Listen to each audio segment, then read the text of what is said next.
हामीहरूले चाहिँ थोरै मान्छेलाई पहिला सदस्यता दिने, तपाईँले भन्नुभएको जस्तै, अनि त्यो सदस्यहरूले छान्ने। नेपालको काङ्ग्रेस पनि, एमाले पनि, माओवादी पनि सबै पार्टीहरू कार्यकर्तामा आधारित, सीमित सदस्यतामा आधारित राजनीतिक पार्टीहरू हुन्। हामी कहिलेकाहीँ नेपाली काङ्ग्रेसको बारेमा यो त मास बेस छ भनेर भन्छौँ, छैन। किनकि यसको सदस्यता प्रणाली के छ, निर्णय कसले गर्छ, कसरी पार्टी निर्णय प्रक्रियामा अगाडि बढाउँछ भन्ने कुराले नै कुन पार्टीको चरित्र के छ भन्ने कुरा निर्धारण गर्ने हो। अब मैले पार्टीको महामन्त्रीको रूपमा आफ्नै साथीहरूसँग मत माग्दाखेरि नै पनि मेरो धेरै वर्षदेखिको भएकोले र यसपालि झन् पार्टीको अफिस लिएर भएर जाने भएकोले गर्दा यसलाई अझै लिखित रूपमै एउटा प्रस्ताव लिएर गएको कि मैले यो 5 वर्षभित्रमा नेपाली काङ्ग्रेस पार्टीको जुन सदस्यता प्रणाली छ, मेरो अर्को महामन्त्री पनि यो कुरामा हामी वेयर अन सेम पेज, हामी दुईटैको प्रयास अरू साथीहरूसँग मिलेर नेताहरूलाई पनि कन्भिन्स गरेर कि हाम्रो पार्टीको सदस्यता प्रणाली हामीले अब फेर्नुपर्छ। नेपाली काङ्ग्रेसमा यो क्रियाशील सदस्य भन्ने, नेपाली काङ्ग्रेसभित्र केही मान्छेलाई छानेर सदस्यता दिने, यसलाई फेर्नुपर्छ। यो फेर्ने कुराको प्रारम्भ कहाँबाट गर्ने भनेपछि हामीले 1 महिना अगाडि मात्र गरिसक्यौँ। काठमाडौँमा बालेन्सा जित्ने प्रक्रियामा हुनुहुन्छ। सेतो पार्टीले त चुनाव भकै दिन लेखेको चुनिनेछन् भनेर हामीलाई विश्वास छ, उहाँ चुनिनुहुन्छ। धरानमा भर्ग साम्पाङ त्यस्तै स्वतन्त्र कमन म्यान उहाँ जित्ने प्रक्रियामा हुनुहुन्छ। धनगढीमा गोपी हमालले जित्नुभयो। एकछिनका लागि मानिलिउँ, राजनीतिक पार्टीहरूले, एमाले, काङ्ग्रेसले कोही पनि उम्मेदवार म मेयरमा उठ्छु, म सांसदमा उठ्छु, म राजनीतिमा आउँछु, म सक्षम छु भनेर जनतामा गएर जनताको मत पायो भने हामी टिकट दिन्छौँ भन्ने परिस्थिति निर्माण गरेको भए बालेन्सा काङ्ग्रेसमा आउँथ्यो होला, एमालेमा जान्थ्यो होला, हर्कप्रसाद साम्पाङले त्यस्तै नै आफ्नो छनौटको पाँची छान्थ्यो होला, गोपी हमालले त्यस्तै नै छान्थ्यो होला। तर तपाईँले के गरिदिनु भयो भनेदेखि एउटा यस्तो सिस्टम बनाउनु भयो जहाँ इन्डिपेन्डेन्ट मान्छेहरू, स्वतन्त्र मान्छेहरू, आफ्नो क्षमता भएका मान्छेहरू अब म राजनीतिमा गएर कन्ट्रिब्युट गर्छु भन्ने ठाउँ नै राखिदिनु भएन। तपाईँले त उहाँको पहिले क्रियाशील सदस्य त 10 वर्ष 20 वर्षदेखिको लाइन त्यो पार गरेर जानुपर्ने स्थिति निर्माण गर्नुभयो। तर आम मतदाताले यसपालि के भन्यो भनेदेखि अब यो 3टा नगरको निर्वाचनसँग जोडेर हेरौँ, आम मतदाताले पनि के भनेदेखि बालेन्साको आइडिया त फ्रेस छ, यसले त के गर्छु भनेर भनिरहेछ भनेर एकतिर भने हाम्रो सर्वेक्षणमा पनि त्यही भनेका छन्।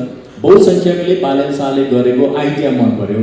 उसले फोहोर मैलाको बारे के गर्छु, ट्राफिक व्यवस्थापनको बारे के गर्छु, आम काठमाडौँका नागरिकहरूका सेवाहरू म घरमा कसरी पुर्याउँछु, ई डेलिभरी कसरी गर्छु भनेर भने जुन अरू पार्टीका नेताहरूले भनेका छैनन्। अझ अहिले चाहिँ टिकटकै किनबेचको कुरा जुन पेचिलो रूपमा आछ पार्टीहरूमा, हैन, त्यसलाई पनि सल्भ गर्ने, माथिबाट डिसेन्ट्रलाइज गरियो, तर त्यो डिसेन्ट्रलाइज्ड अथोरिटीलाई पनि अब्युज गरियो, हैन। अब यो त तुरुन्तै यसलाई त निमोटली हाल्नुपर्छ, नभए समग्र हाम्रो लोकतन्त्रको हेल्थ पाउन जान्छ। तर अघि योभन्दा अगाडि, यो सरकारभन्दा अगाडि, यो चुनावभन्दा अगाडि जुन सर्वोच्च अदालतसँगको सरकारको सेटिङ, अख्तियारमा आफ्ना मान्छे पुर्याउने, निर्वाचन आयोगमा आफ्ना मान्छे पुर्याउने भने त्यो रुल अफ ल र सेपरेसन अफ पावर्सको ब्रेकडाउन हो।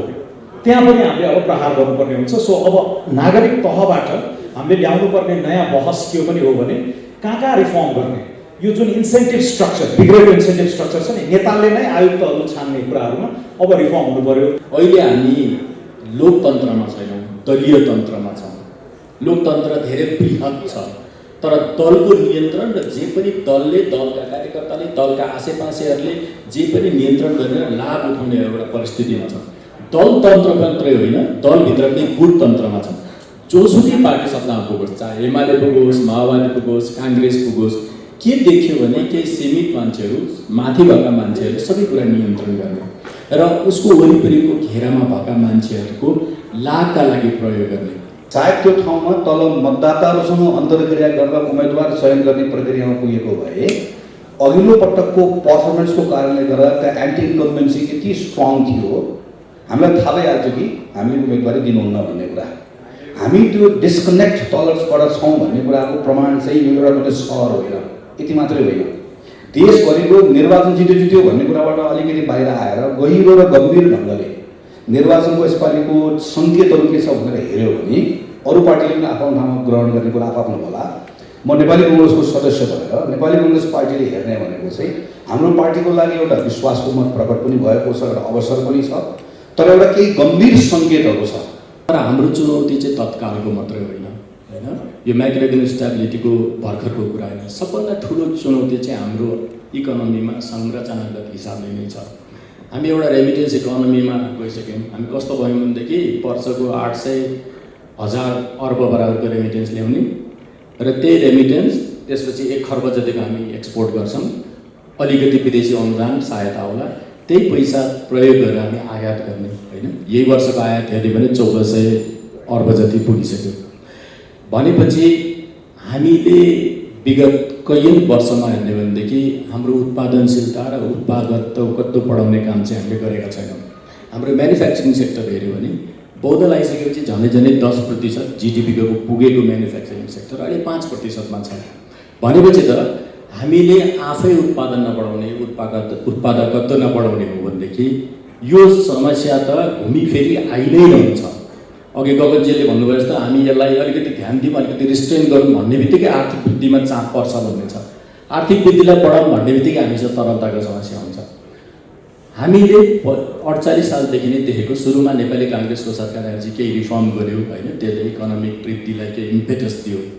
तर त्यसपछि रिफर्महरू स्टार्ट भयो र मूल त हामीले आन्तरिक उत्पादन बढाउन सकेनौँ। र बढाउन सकेन मात्रै होइन, कुनै पनि सरकारको, काङ्ग्रेसको, एमालेको, माओवादीले नेतृत्व गरेको कुनै पनि सरकारको चाहिँ एउटा दीर्घकालीन र ठोस नीति आएन। तपाईँ नेपाली काङ्ग्रेसको महामन्त्री हुनुहुन्छ होइन, भोलि नेतृत्वमा, पार्टीको नेतृत्वमा पुग्नु होला, सरकारको नेतृत्वमा पुग्नु होला। तपाईँ पुग्दा वा तपाईँको पुस्ता पुग्दा चाहिँ नेपालको अर्थतन्त्रलाई संरचनात्मक हिसाबले परिवर्तन गर्ने गरी हामी पहल गर्छौँ र हामीले यो पछिल्लो 20-30 वर्षबाट पाठ सिक्यौँ भनेर हामीले आशा गर्ने ठाउँ छ कि तपाईँहरूले पनि अहिलेको जसरी अर्थतन्त्र चलाउनुहुन्छ।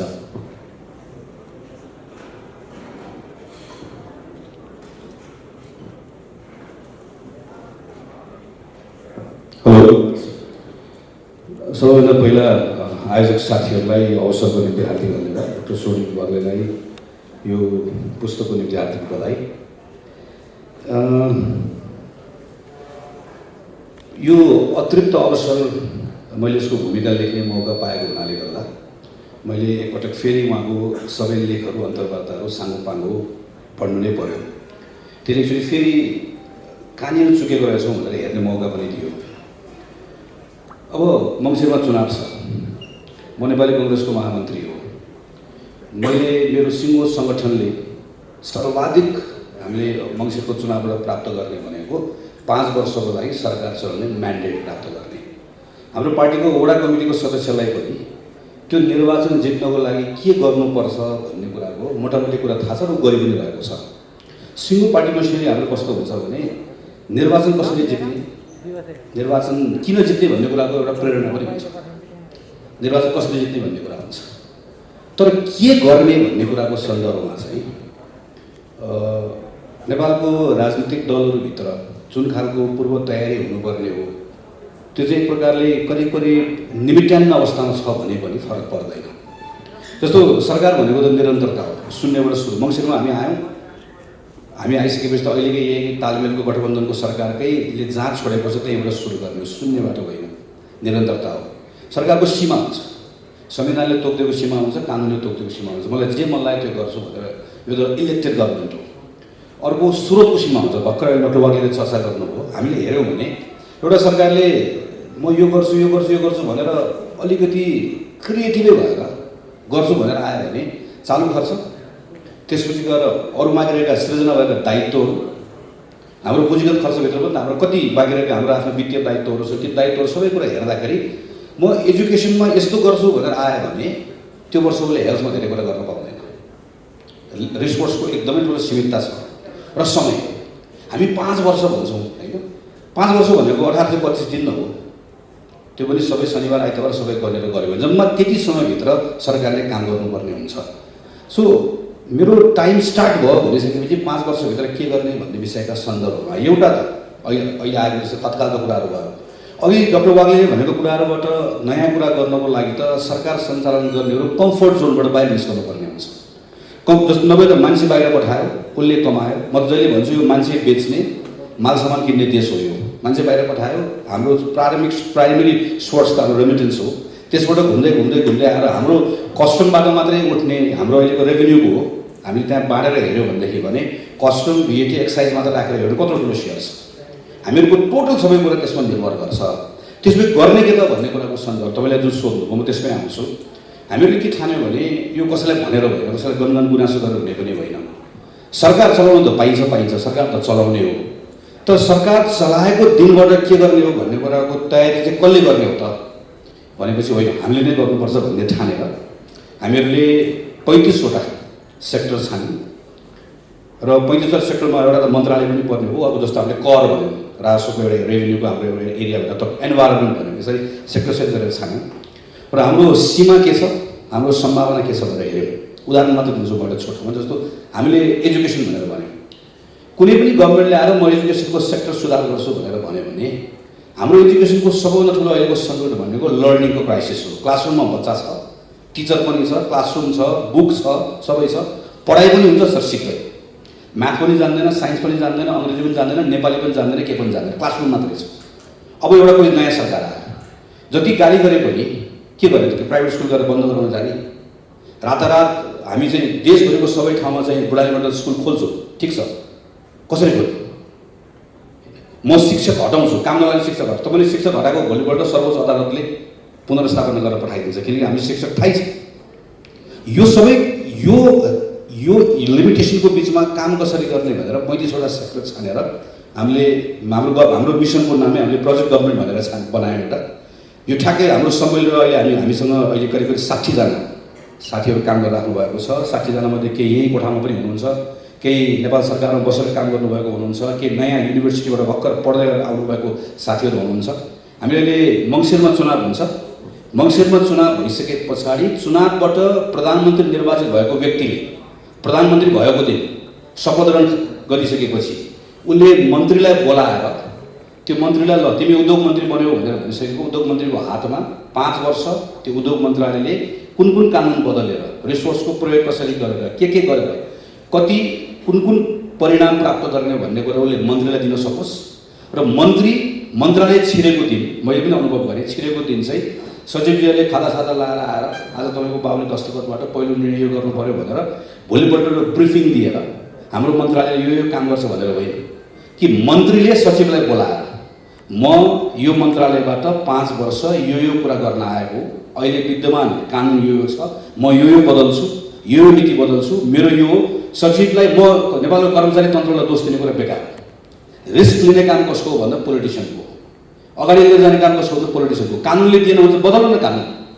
जस्तो अहिले शेरबहादुर प्रधानमन्त्री हुनुहुन्छ, उहाँलाई कुनै कामले जस्तो सार्वजनिक खरिद अहिले काम गर्न दिएन, त्यो सार्वजनिक खरिद त भोलिपल्ट बिहान बदल्न सकिन्छ नि कुनै कानुन भयो। त्यो पार्लियामेन्ट्री सिस्टममा त पार्लियामेन्टमा बहुमत प्राप्त गरेर आएको अवस्था हुन्छ। कानुन फेर्नु छ, कानुन फेर्नु, नीति बदल्नु छ, नीति बदल्नु, रिसोर्सलाई नयाँ ढङ्गले एलोकेट गर्नु छ, नयाँ ढङ्गले एलोकेट गर्नु। तर 5 वर्ष सरकार सहेको दिनमा सुरु भएको दिन 1825 दिन सरकारमा बस्दै गर्दा कम्फर्ट जोनबाट बाहिर निस्किएर, डिटेलमा म जान्न, जस्तो अहिले हामी बढाइरहेको सेक्टरल कुरा छ। जस्तो एउटा मात्रै उदाहरण दिन्छु, हामी अहिले टार्गेट केलाई राख्ने कोसिस गरेका छौँ भने वर्षमा नेपालमा कतिवटा नयाँ उद्योग खुल्छ, वर्षमा नेपालले औद्योगिक रोजगार कति सृजना गर्छ, टार्गेटहरू त्यसलाई राखेर कसरी गर्न सकिन्छ भनेर के र हाम्रो तर संयोग कस्तो अहिले हाम्रो किताबसँग मिल्छ। जुन दिन हाम्रो प्रोजेक्ट गभर्मेन्टको हामी पहिलो बैठक बस्यौँ, हाम्रो सर यहाँ हुनुहुन्छ जसको लिडरसिप हामीहरू बस्यौँ, मेरो नाम नलिँदै भन्नुभएकोले मैले भनिनँ। हामी बैठक बस्दा हामी बैठक किन बसेको भने अब 2 वर्षपछि चुनाव हुन्छ, चुनावमा नेपाली कङ्ग्रेसलाई जिताउने हो, जिताएपछि यो काम गरेर बैठक बसेको ठाउँमा बैठक बस्दा एकजनाको फोनमा सूचना आयो संसद विघटन भनेर। हाम्रो समय त्यस्तो परेको फेरि चाहिँ र हामी तर त्यो दिनदेखि हामी रोकिएनौँ, हामी अहिले काम गरिरहेका छौँ। खालि मैले तपाईँको प्रश्नको सन्दर्भमा चाहिँ यस्तो नगर्ने हो भने के हुन्छ, म मन्त्री भएको अनुभव एक्लैमा सक्छु, के हुन्छ भने सरकार बदलिन्छ, मान्छे बदलिन्छ होइन, अनि त्यो लिमिटेसनको बिचमा काम गर्दै गर्दा हामी कोही पनि कम्फर्ट जोनबाट बाहिर निस्कन्नौँ। अहिले डाक्टर बालले भन्नुभएको जस्तो जुन हाम्रो संरचनागत समस्याहरू छ त्यो हामी हल गर्दैनौँ। अर्को वर्ष के हुन्छ, हाम्रो आयात बढ्दै जान्छ, हामी निर्यात बढाउन सक्दैनौँ, मान्छे बढी पठाउँदै जान्छौँ, हाम्रो बिओपीको समस्या योभन्दा बढ्दै जान्छ, किनकि 1 वर्षमा भएको होइन, गएको 10, 12, 15 वर्षदेखि लगातार समस्या भएको कारणले गर्दाखेरि यो गर्नको लागि नै हाम्रो तयारी हो।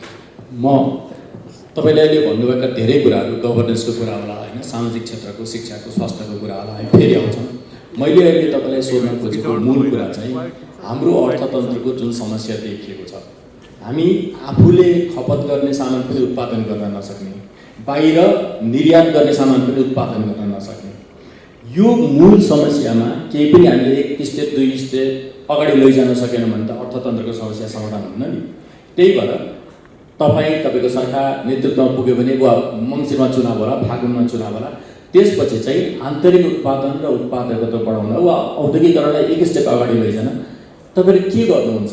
कुन कुन सेक्टरमा काम गर्नुहुन्छ? यो त सरकारले कुर्नु पर्दैन। हिजो मात्रै प्रधानमन्त्रीजीलाई भेटेर यो वर्षको नीति कार्यक्रममा यो एक दशक 2079 देखि 2089 नेपाली उत्पादन तथा उपभोग प्रवर्धन दशक चाहिँ यो फेरि यो अलिकति फ्यान्सी जस्तो हुन्छ। यसको लागि चाहिँ प्रधानमन्त्री नेपाली उत्पादन प्रवर्धन कार्यक्रम भनेर एउटा छुट्टै परियोजना उद्योग मन्त्रालयले लिड गर्ने, यसमा एउटा सानो स्टडी गरेर नेपाली काङ्ग्रेस तर्फबाट प्रधानमन्त्रीलाई गएर बुझाएर म उहाँलाई धन्यवाद पनि दिन्छु। उहाँले हाम्रो कुरा सुनिदिनु भयो, राखिदिनु भएको छ। यसमा 6वटा सेक्टर छ अहिले, 6 वा 7वटा। एउटा टेक्सटाइल, एउटा फुटवेयर, एउटा कृषि र खाद्यान्न, एउटा वन पैदावार जडीबुटी र औषधि, र त्यसपछि अब कन्स्ट्रक्सन अनि हस्तकला, र त्यसपछि लास्टमा चाहिँ एउटा त्यस्तो एरियाहरू जहाँ चाहिँ नेपाललाई के एडभान्टेज छ एज भएको। जस्तो फर इक्जाम्पल हामीले उदाहरण दिइरहेको भनेको डक्टर सन्तोष रोहितको लेन्स जस्तो जसलाई हामीले बिर्सिरहेका हुन्छौँ, त्यस्तो खालको सेक्टरहरू जहाँ चाहिँ हामीले थोरै मद्दत गर्दाखेरि हामीले निर्यात गर्न सक्छौँ यस्तो एरियाहरू भनेर 7वटा एरिया आइडेन्टिफाई गरेर के को आधारमा आइडेन्टिफाई गरेर यो 7वटा एरियामा हामीले के गर्नुपर्छ भनेर सबै डिटेल्सलाई बुझाएर यसपालिको नीति कार्यक्रमबाट र वार्षिक कार्यक्रममा सरकारले एउटा छुट्टै कार्यक्रम उद्योग मन्त्रालय लिड गरेर लिएर आएको छ। हामीले भनेअनुसारले अहिले गर्ने हो भने करिब टेक्सटाइलमा, फुटवेयरमा, खाद्यान्नमा के कुरा यही वर्ष, कन्स्ट्रक्सनमा, यो 3-4वटा कुरामा त हामी एक वर्षभित्रमै नेक्स्ट लेभलमा पुग्छौँ। किन पुग्छौँ भने जस्तो म फुटवेयरको मात्र इक्जाम्पल दिन्छु अथवा टेक्सटाइल कुनै पनि इक्जाम्पल दिएर हेरेको हुन्छ, गयो के पनि भएन भन्ने पनि होइन। जस्तो अहिले गएको 10, 12, 15, 20 वर्षमा प्राइभेट सेक्टर आफैले गरेर गभर्मेन्टको पोलिसीहरूलाई सबै कुराले गर्दाखेरि चाहिँ सरकारले अलिकति मात्रै राइट पोलिसी लियो भने फेरि के पनि होइन। फेरि कतिजनाले के नलागोस् भने फेरि हामी हाम्रै देशको जुत्ता लगाउँ, हाम्रै देशको लुगा लगाउँ, अरू देशको नलगाउँ भन्ने पनि होइन। हामीले अरू देशको लाउन सक्ने लगाएर पनि हुन्छ, लाउन मन लगाएर पनि हुन्छ। तर यो हाम्रो देश आत्मनिर्भर भन्ने एङ्गललाई पनि छोडेर पनि हामी नेपाली उत्पादनले नै यति काबिल नेपाली उत्पादन भइसक्यो, हाम्रो ब्रान्डको यति धेरै ठुलो भ्यालु भइसक्यो, नयाँ मान्छेलाई आइसके, टेक्नोलोजी अलिकति नयाँ कुरा ल्याइसक्यो, यति ठुलो इन्भेस्टमेन्ट भइसक्यो कि सर्टेन एरियाजहरूमा अलिकति राइट पोलिसी मात्र लिडियो है। खास गरिकन तपाईँको बाहिरबाट आउने जुन इम्पोर्टको, अझ मैले इक्जाम्पल दिएर भन्छु टेक्सटाइलहरूलाई, टेक्सटाइल नेपालमा वार्षिक कति उत्पादन हुन्छ त्यसको भ्यालु राखौँ, बाहिरबाट कति आएको छ अन रेकर्ड अहिले म भन्छु अर्थ मन्त्रालयमा राखौँ, मैले राखेर हेरेको गरेर भनेको, र नेपाली सरदर तपाईँ हामीलाई प्रति वर्ष कति चाहिन्छ भनेर हेऱ्यौँ भनेदेखि भने हामी कसैको पनि शरीरमा घरमा सानो एक टुक्रा लुगाभन्दा बाहेक केही पनि देखिन्न अङ्गमा गरेर हेऱ्यो भने, किनभने बाहिरबाट आएको पनि छैन, उत्पादन भएको छैन, तर हाम्रो पुरै गएको छ। त्यो कहाँबाट आएको छ? जुन इकोनोमीको कुरा गऱ्यौँ, यत्रो हामी हिन्दीदेखि सबै कुरा सुरु कहाँबाट हुन्छ भनेदेखि भने हामीले जुन इम्पोर्टको जुन तथ्याङ्क राखेर कुराकानी गरिरहेको छ त्यो सब नक्कली छ। यो कुरा चाहिँ नेपाली उत्पादनले प्राप्त गर्ने बजारसँग, आन्तरिक र बाह्य बजारसँग जोडिन्छ। यो कुरालाई लिएर हामी गयो यही खास गरी प्रोजेक्ट गभर्मेन्टको स्टडी गर्दा हामीलाई यसो यो त गर्न सकिँदो रहेछ भन्ने कुरा भयो। यसको लागि किन एक वर्ष पुग्ने, अहिले पनि त हाम्रो सरकार छ भनेर अहिले हामी सरकारलाई गएर भेटेर यो वर्षको नीति कार्यक्रम बजेटबाट केही कुराहरू सम्बोधन गर्ने प्रयास छ। म लास्ट एउटा कुरा मात्रै हो, त्यसरी मैले अस्ति पार्लियामेन्टबाट पनि मैले मेरो अर्थमन्त्रीलाई भनेको हो, तपाईँ एकचोटि त्यो अर्थमन्त्रीको जुन एउटा कन्जर्भेटिभ एउटा रोल छ चाहिँ मैले राजस्व कति उठाएँ भन्ने कुराको आधारमा हेर्ने कुराबाट कम्तीमा एक पटक त्यो जुत्ताबाट खुट्टा निकालेर उद्योग मन्त्री भएर सोचिदिनुहोस्। तपाईँले उद्योग मन्त्री भएर मात्रै बजेट बनाउने बेलामा पर्सि 15 गते ल्याउने बजेटमा उहाँले भन्सार दर राख्दै गर्दा, करको दर राख्दै गर्दा उद्योगहरूलाई यो कुरा गरेँ। यो फेरि दुईटै कुरा छ, यो के अरे मैले यो हार्ड पोलिसीको मात्र कुरा गरेँ भने खालि करको मात्र होइन, अरू पोलिसीको कुरा गर्दै गर्दा एकछिन मात्र उहाँले उद्योग मन्त्री भएर सोचिदिनु भयो भने यही वर्ष नै देखिने गरी धेरै कुराहरू फेर्न सकिन्छ, जसको निम्ति फेरि के गर्ने भन्ने कुराको पनि तयारीका साथ डकुमेन्टसहित मलाई लगेर हामीले बुझाएका छौँ। एक लाइनमा तपाईँ अवसर आयो भने अर्थमन्त्री बन्ने कि उद्योग मन्त्री बन्ने? उद्योग मन्त्री। Very good. किनभने हाम्रोमा चाहिँ उद्योग मन्त्री को बन्ने भन्ने कहिले पनि प्रायोरिटीमा पर्दैन, लास्ट छोडेर मान्छे उद्योग मन्त्री हुन्छ। हाम्रो उत्पादनको यो हालत छ, त्यही हुनाले मैले सोधेको गगनजीलाई। तपाईँलाई शुभकामना छ, अवसर आओस्, तपाईँ उद्योग मन्त्री बन्नुहोस्, केही गर्नुहोस्। उषाजी, हामीले दिगो आर्थिक विकासको कुरा गर्दाखेरि कहिलेकाहीँ इकोनोमिक लेन्सबाट मात्रै हेर्छौँ, त्यसलाई मात्रै धेरै जोड दिन्छौँ होइन। तर दिगो विकासका लागि, सामाजिक न्यायका लागि, सामाजिक क्षेत्रको कत्रो ठुलो महत्त्व छ नि त होइन सामाजिक क्षेत्रमा सुधारको, चाहे शिक्षा क्षेत्रको सुधार होस्, चाहे स्वास्थ्य क्षेत्रको सुधार होस्, हस्पिटलहरूको सुधार होस्, सोसियल प्रोटेक्सनको कुरा होस्। तपाईँले चाहिँ आर्थिक विकास, सामाजिक न्यायका लागि यी क्षेत्रहरूको सुधार कति जरुरी छ भन्ने ठान्नुहुन्छ र हामीलाई केले रोकिरहेछ यो क्षेत्रहरूको सुधार? धेरै धेरै धन्यवाद। सबभन्दा पहिला त यो अतिरिक्त अवसरको पब्लिस भएको खण्डमा डाक्टर वाग्ले उहाँको होल टिम अहिले मलाई थाहा छ धेरै धेरै नै त्यसमा संलग्न हुनुहुन्छ। भनेर जुन हामी कन्जर्भेटिभ हुन्छौँ त्यो चाहिँ साह्रै ठुलो घातक अप्रोच हो। हामीले मेरो साथ जुन काम गर्न थाल्छौँ त्यो काम गर्ने क्रममा चाहिँ हामी साह्रै धेरै छोटो अवधिको लागि सोध्छौँ, लामो अवधिको लागि सोच्दैन रहेछौँ। के यो एउटा सिस्टमको कुराहरू, मैले त अतिरिक्त अवसरमै पढेको, हामी त नभएको के हो भने सबै कुरा छ, सिस्टम छैन कि त्यो सिस्टम मिसिङ छ। System is working all the time. जोसुकै मान्छे आए पनि हामीले किन 5 वर्षको कामको सोच्ने? हामीले सोच्नु त जनताको लागि हो। सरकार आइसकेपछि त जनताको सरकार हुन्छ नि त। त्यो नेपाली कङ्ग्रेस, नेकपा एमाले, ओली, शेरबहादुर देउबा भन्ने त हो, ठिक छ, त्यो त हामीले अब एउटा सिस्टम हो, पोलिटिकल सिस्टमबाट आएको कुरा हो। तर जनताको लागि हो। जनताको लागि हुने प्लानिङ चाहिँ 5 वर्षको लागि भयो भने कहिले पनि दिगो विकास हुँदैन। त्यो दिगो किसिमले सोच्ने हो, दिगो विकासको लागि सोच्ने हो, दिगो किसिमले लाने हो भने एकदमै जनतालाई अगाडि राखेर सोच्नुपर्ने हुन्छ। र त्यो अगाडि राख्दाखेरि हामीले 5 इयर्समा म यो अचिभ गर्छु भने यति धेरै अपेक्षा लिएर गयो भने त्यो हुँदैन पनि। र हामीसँग यो अहिलेको जुन किताब निक्लेको छ, अतिरिक्त अवसरहरू, जहिले पनि अनरियलाइज अपर्च्युनिटिजहरू बाँकी हुन्छन्, हामीले कहिले पनि कम्प्लिट गर्न सक्दैनौँ होइन। सो हामीले के गर्नुपर्ने हुन्छ भने शिक्षा, स्वास्थ्य र क्षेत्र, मैले मेरो एकजना साथी, साउथ अफ्रिकन साथी ल्याएर भन्दै थियो, उनीहरूको एउटा युनिभर्सिटीको गेट अगाडि नै लेखेको छ, नेसनलाई बर्बाद गर्नलाई हामीलाई केही पनि चाहिँदैन, शिक्षाको सिस्टमलाई प्यारालाइज गरिदिएको हुन्छ। र हामी कहाँ शिक्षाको सिस्टम प्यारालाइज छ भन्ने कुरा हामी सबैले अनुभव गरिसकेका छौँ। कारणहरू विभिन्न छन् त्यसका, सरकार पनि कारण छ र जनता पनि कारण छन्, हामी पनि कारण छन्, व्यवसाय पनि कारण छ, विभिन्न कारणहरू छ। त्यसको डिबेटेबल रिजन्सहरू थुप्रो छन् जसमा हामी सेपरेटली जानुपर्ने हुन्छ होला। शिक्षा चाहिँ अगाडि बढ्नुभन्दा 4 स्टेप पछाडि जान्छ, फेरि अगाडि बढे जस्तो हुन्छ, पछाडि गएको हुन्छ। अब प्लानिङको कुरा गर्नुहुन्छ भने हामीसँग संविधानले पनि शिक्षालाई एकदमै आफ्नो एकदमै राइटको रूपमा हामीले प्रयोग गरेका छौँ होइन, बेसिक राइट्सकै रूपमा आउँछ। शिक्षा, स्वास्थ्य, सोसियल प्रोटेक्सनका कुरा अघि हामी सरी गर्नुभयो। So these are all our basic rights. तर हामीले अचिभमेन्टको क्रममा हेऱ्यौँ भने हाम्रो प्लानिङमा, मैले अब प्लानिङ कमिसनमा बसेर काम गर्दाखेरि मैले नै पनि आफूलाई धेरै ब्लेम किन गर्छु भने यति राम्रा पोलिसिजहरू बनायौँ हामीले, यति कुराहरू, तर हाम्रो टाइम केमा भयो भने खालि त्यो कागज पत्री बनाउनमै काम गयो, एक्सनमा चाहिँ गएन कि। एक्सनमा जानुपर्ने ठाउँमा चाहिँ एक्सन चाहिँ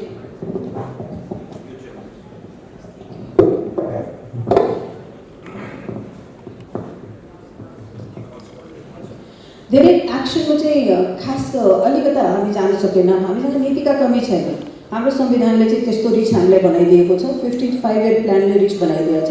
त्यसमा हेर्नु न, शिक्षाको कुरा के मात्रै छैन, स्वास्थ्यको कुरा के मात्रै छैन, सोसियल प्रोटेक्सनका कुरा के मात्रै छैन। तर पनि तपाईँ हामी सबैले गएर हेऱ्यौँ भने अहिले पनि हाम्रो यो के अरे कार्यविधि बनाउनु, ब्युरोक्रेटिक प्रोसेस, यो 30 दिन लामो 60 दिन लामो प्रक्रियाहरूले गर्दा हाम्रो सबै कुराहरू रोकिने रहेछ। कोभिड-19को पालोमा यो डिजिटल सिस्टम डेभलप गर्ने भनेर विश्वविद्यालय पछि चाहिँ डिजिटल सिस्टम डेभलप हुने एउटै हो नि डिजिटल सिस्टम त। तर त्यो अनावश्यक काममा हामी धेरै बिजी हुन्छौँ। आवश्यक काममा हामी यत्रो धेरै रिसोर्स हुन्छ नि, हाम्रो ह्युमन रिसोर्स हुन्छ नि, हामीले आफूलाई च्यानलाइज गर्न नसकेकै मलाई चाहिँ फिलिङ भएको छ होइन।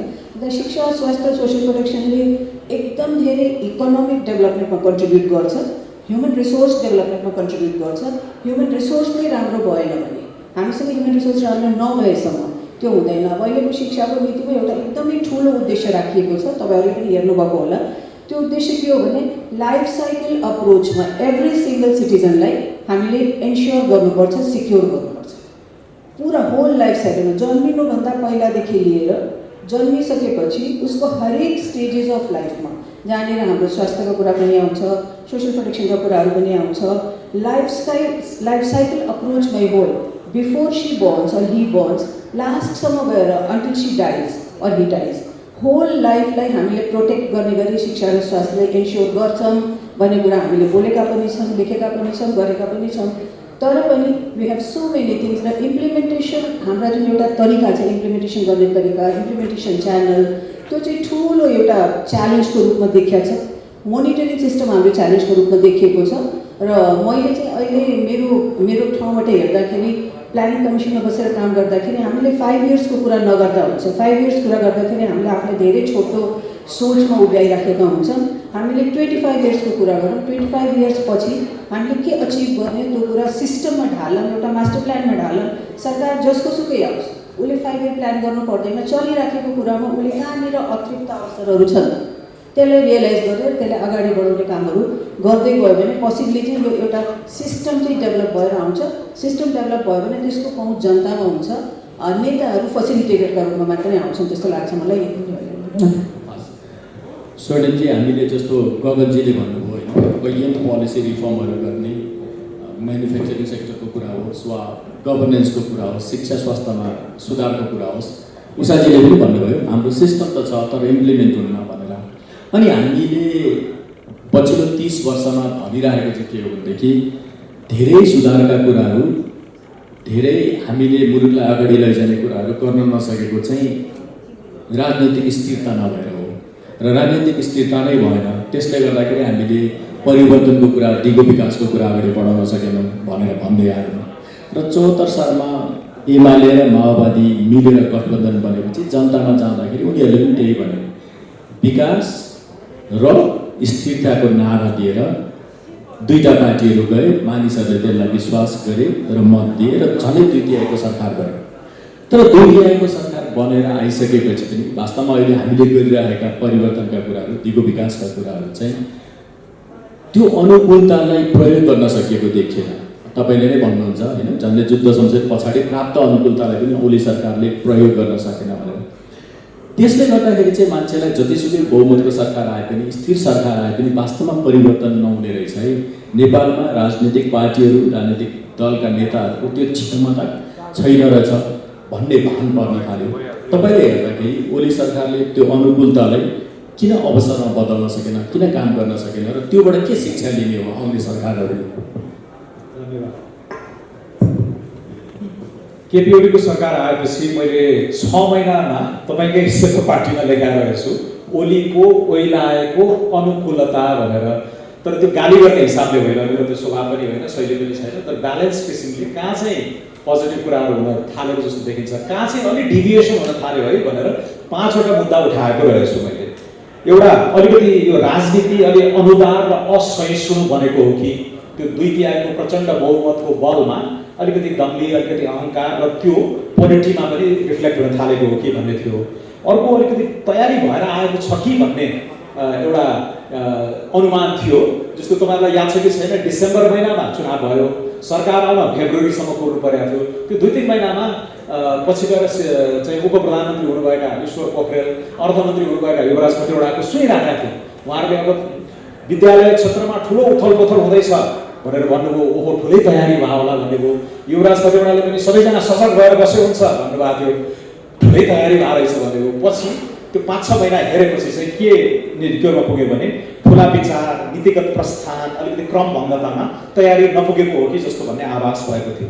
अर्को केपी ओलीको व्यक्तिगत क्यारिस्मा भन्नुहोस् अथवा कल्ट भन्नुहोस् होइन, त्यो एउटा चाहिँ व्यक्तित्वले अलिकति संस्थागत निर्णय भन्दा पनि अलिक व्यक्तिवादी निर्देशनमा चाहिँ प्रशासन रुमलिएको जस्तो एक किसिमको यो गभर्नेन्स एज ग्ल्यामर खालको, यसरी नै क्यामेराहरू बोलाएर 15 दिनमा खाल्टो पुर्नु, पुस 1 गते रेल चलाउनु, अब भोकमरी हुने छैन भने त्यो निर्देशन भयो।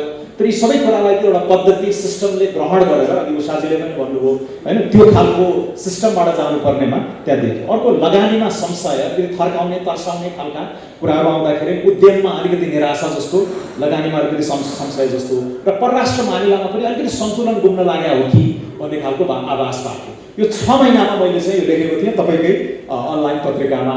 अलिक चाँडै आलोचना गरिएछ कि जस्तो लागेको थियो। तर 3.5 वर्षपछि रेट्रोस्पेक्टिभ रूपले हेर्दाखेरि यिनै कुराहरूमा त्यो सुरुमा देखिएका क्षेत्रहरू चाहिँ अलिकति पछि एउटा क्लिभेजको रूपमा अलिक फराकिलो हुँदै गएको पनि हामीले पायौँ। तर सकारात्मक कुराहरूलाई हामीले एप्रिसिएट पनि गरेका थियौँ। जस्तो युवराज खतिवडालाई आलोचना हुँदै गर्दाखेरि पहिलो बजेटमा होइन, यो उहाँहरूको पञ्चवर्षीय रोड म्याप नै देखिन्छ र यो पहिलो बजेट चाहिँ त्यो पञ्चवर्षीय रोड म्यापको पहिलो किस्ता हो है यो भनेर हामीले नै अलिकति डिफेन्ड पनि गरिरहेका थियौँ कि एक किसिमको चाहिँ। अनि त्यो पहिलो वर्ष उहाँहरूले संविधान कार्यान्वयन गर्ने मौलिक हकका चाहिँ दर्जनौँ कानुनहरू बनाउने कामहरू भए, थिति बसाउने कुराहरूमा संघीयताकै कार्यान्वयनमा पनि केही खासै ठुलो उल्लेख भएको थिएन।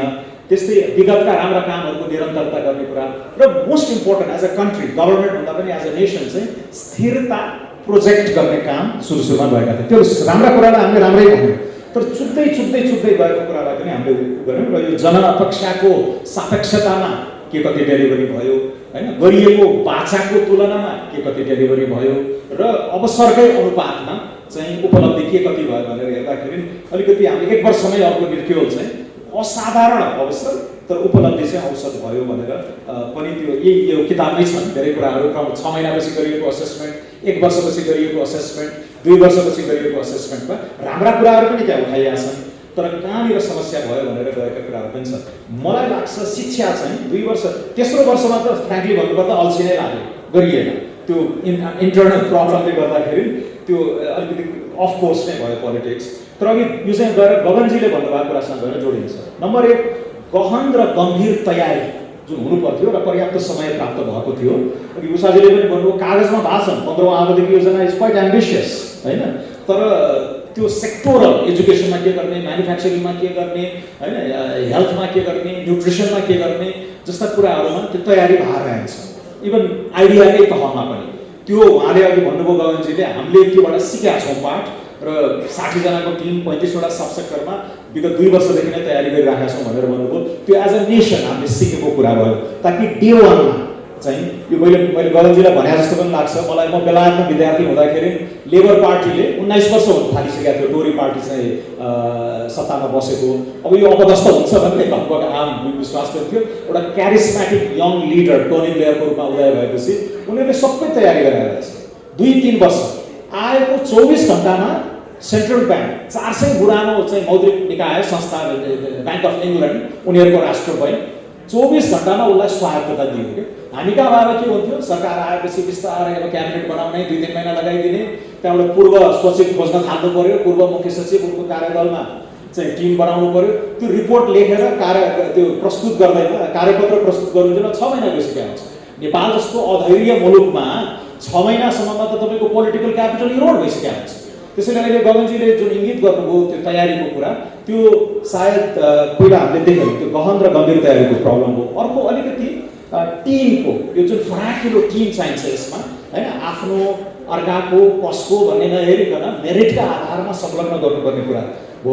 तेस्रो चाहिँ कोर्स करेक्सनको अपरिहार्यता जुन देखिँदै गर्दा पनि त्यो इगोले होला, अहङ्कारले होला, करेक्सनतिर पनि हामी गएनौँ। अब यसलाई अलिकति अङ्ग्रेजीमा बुझ्न सकिने भाषामा मैले चाहिँ अलि इन्सुलर भयो, अन्तर्मुखी एकल काटे प्रवृत्तिको पनि भयो, इनर्सिया पनि देखियो। किनभने व्यक्तिगत निर्देशन छ तर त्यसलाई सिस्टमले बोकेन होइन, संस्थागत शैथिल्य भनिएको छ इनर्सियाको हिसाबले।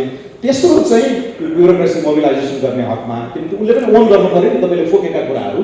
तेस्रो चाहिँ प्रतिपक्ष होस्, अन्तर्राष्ट्रिय समुदाय होस्, नागरिक समाज होस्, निजी क्षेत्र होस्, सब माथि धावा बलियो कि त्यो इन्डिग्नेसन होइन, त्यसलाई असङ्गत प्रलाप भनेर मैले चाहिँ किताबमा त्यो पढाए पनि छ।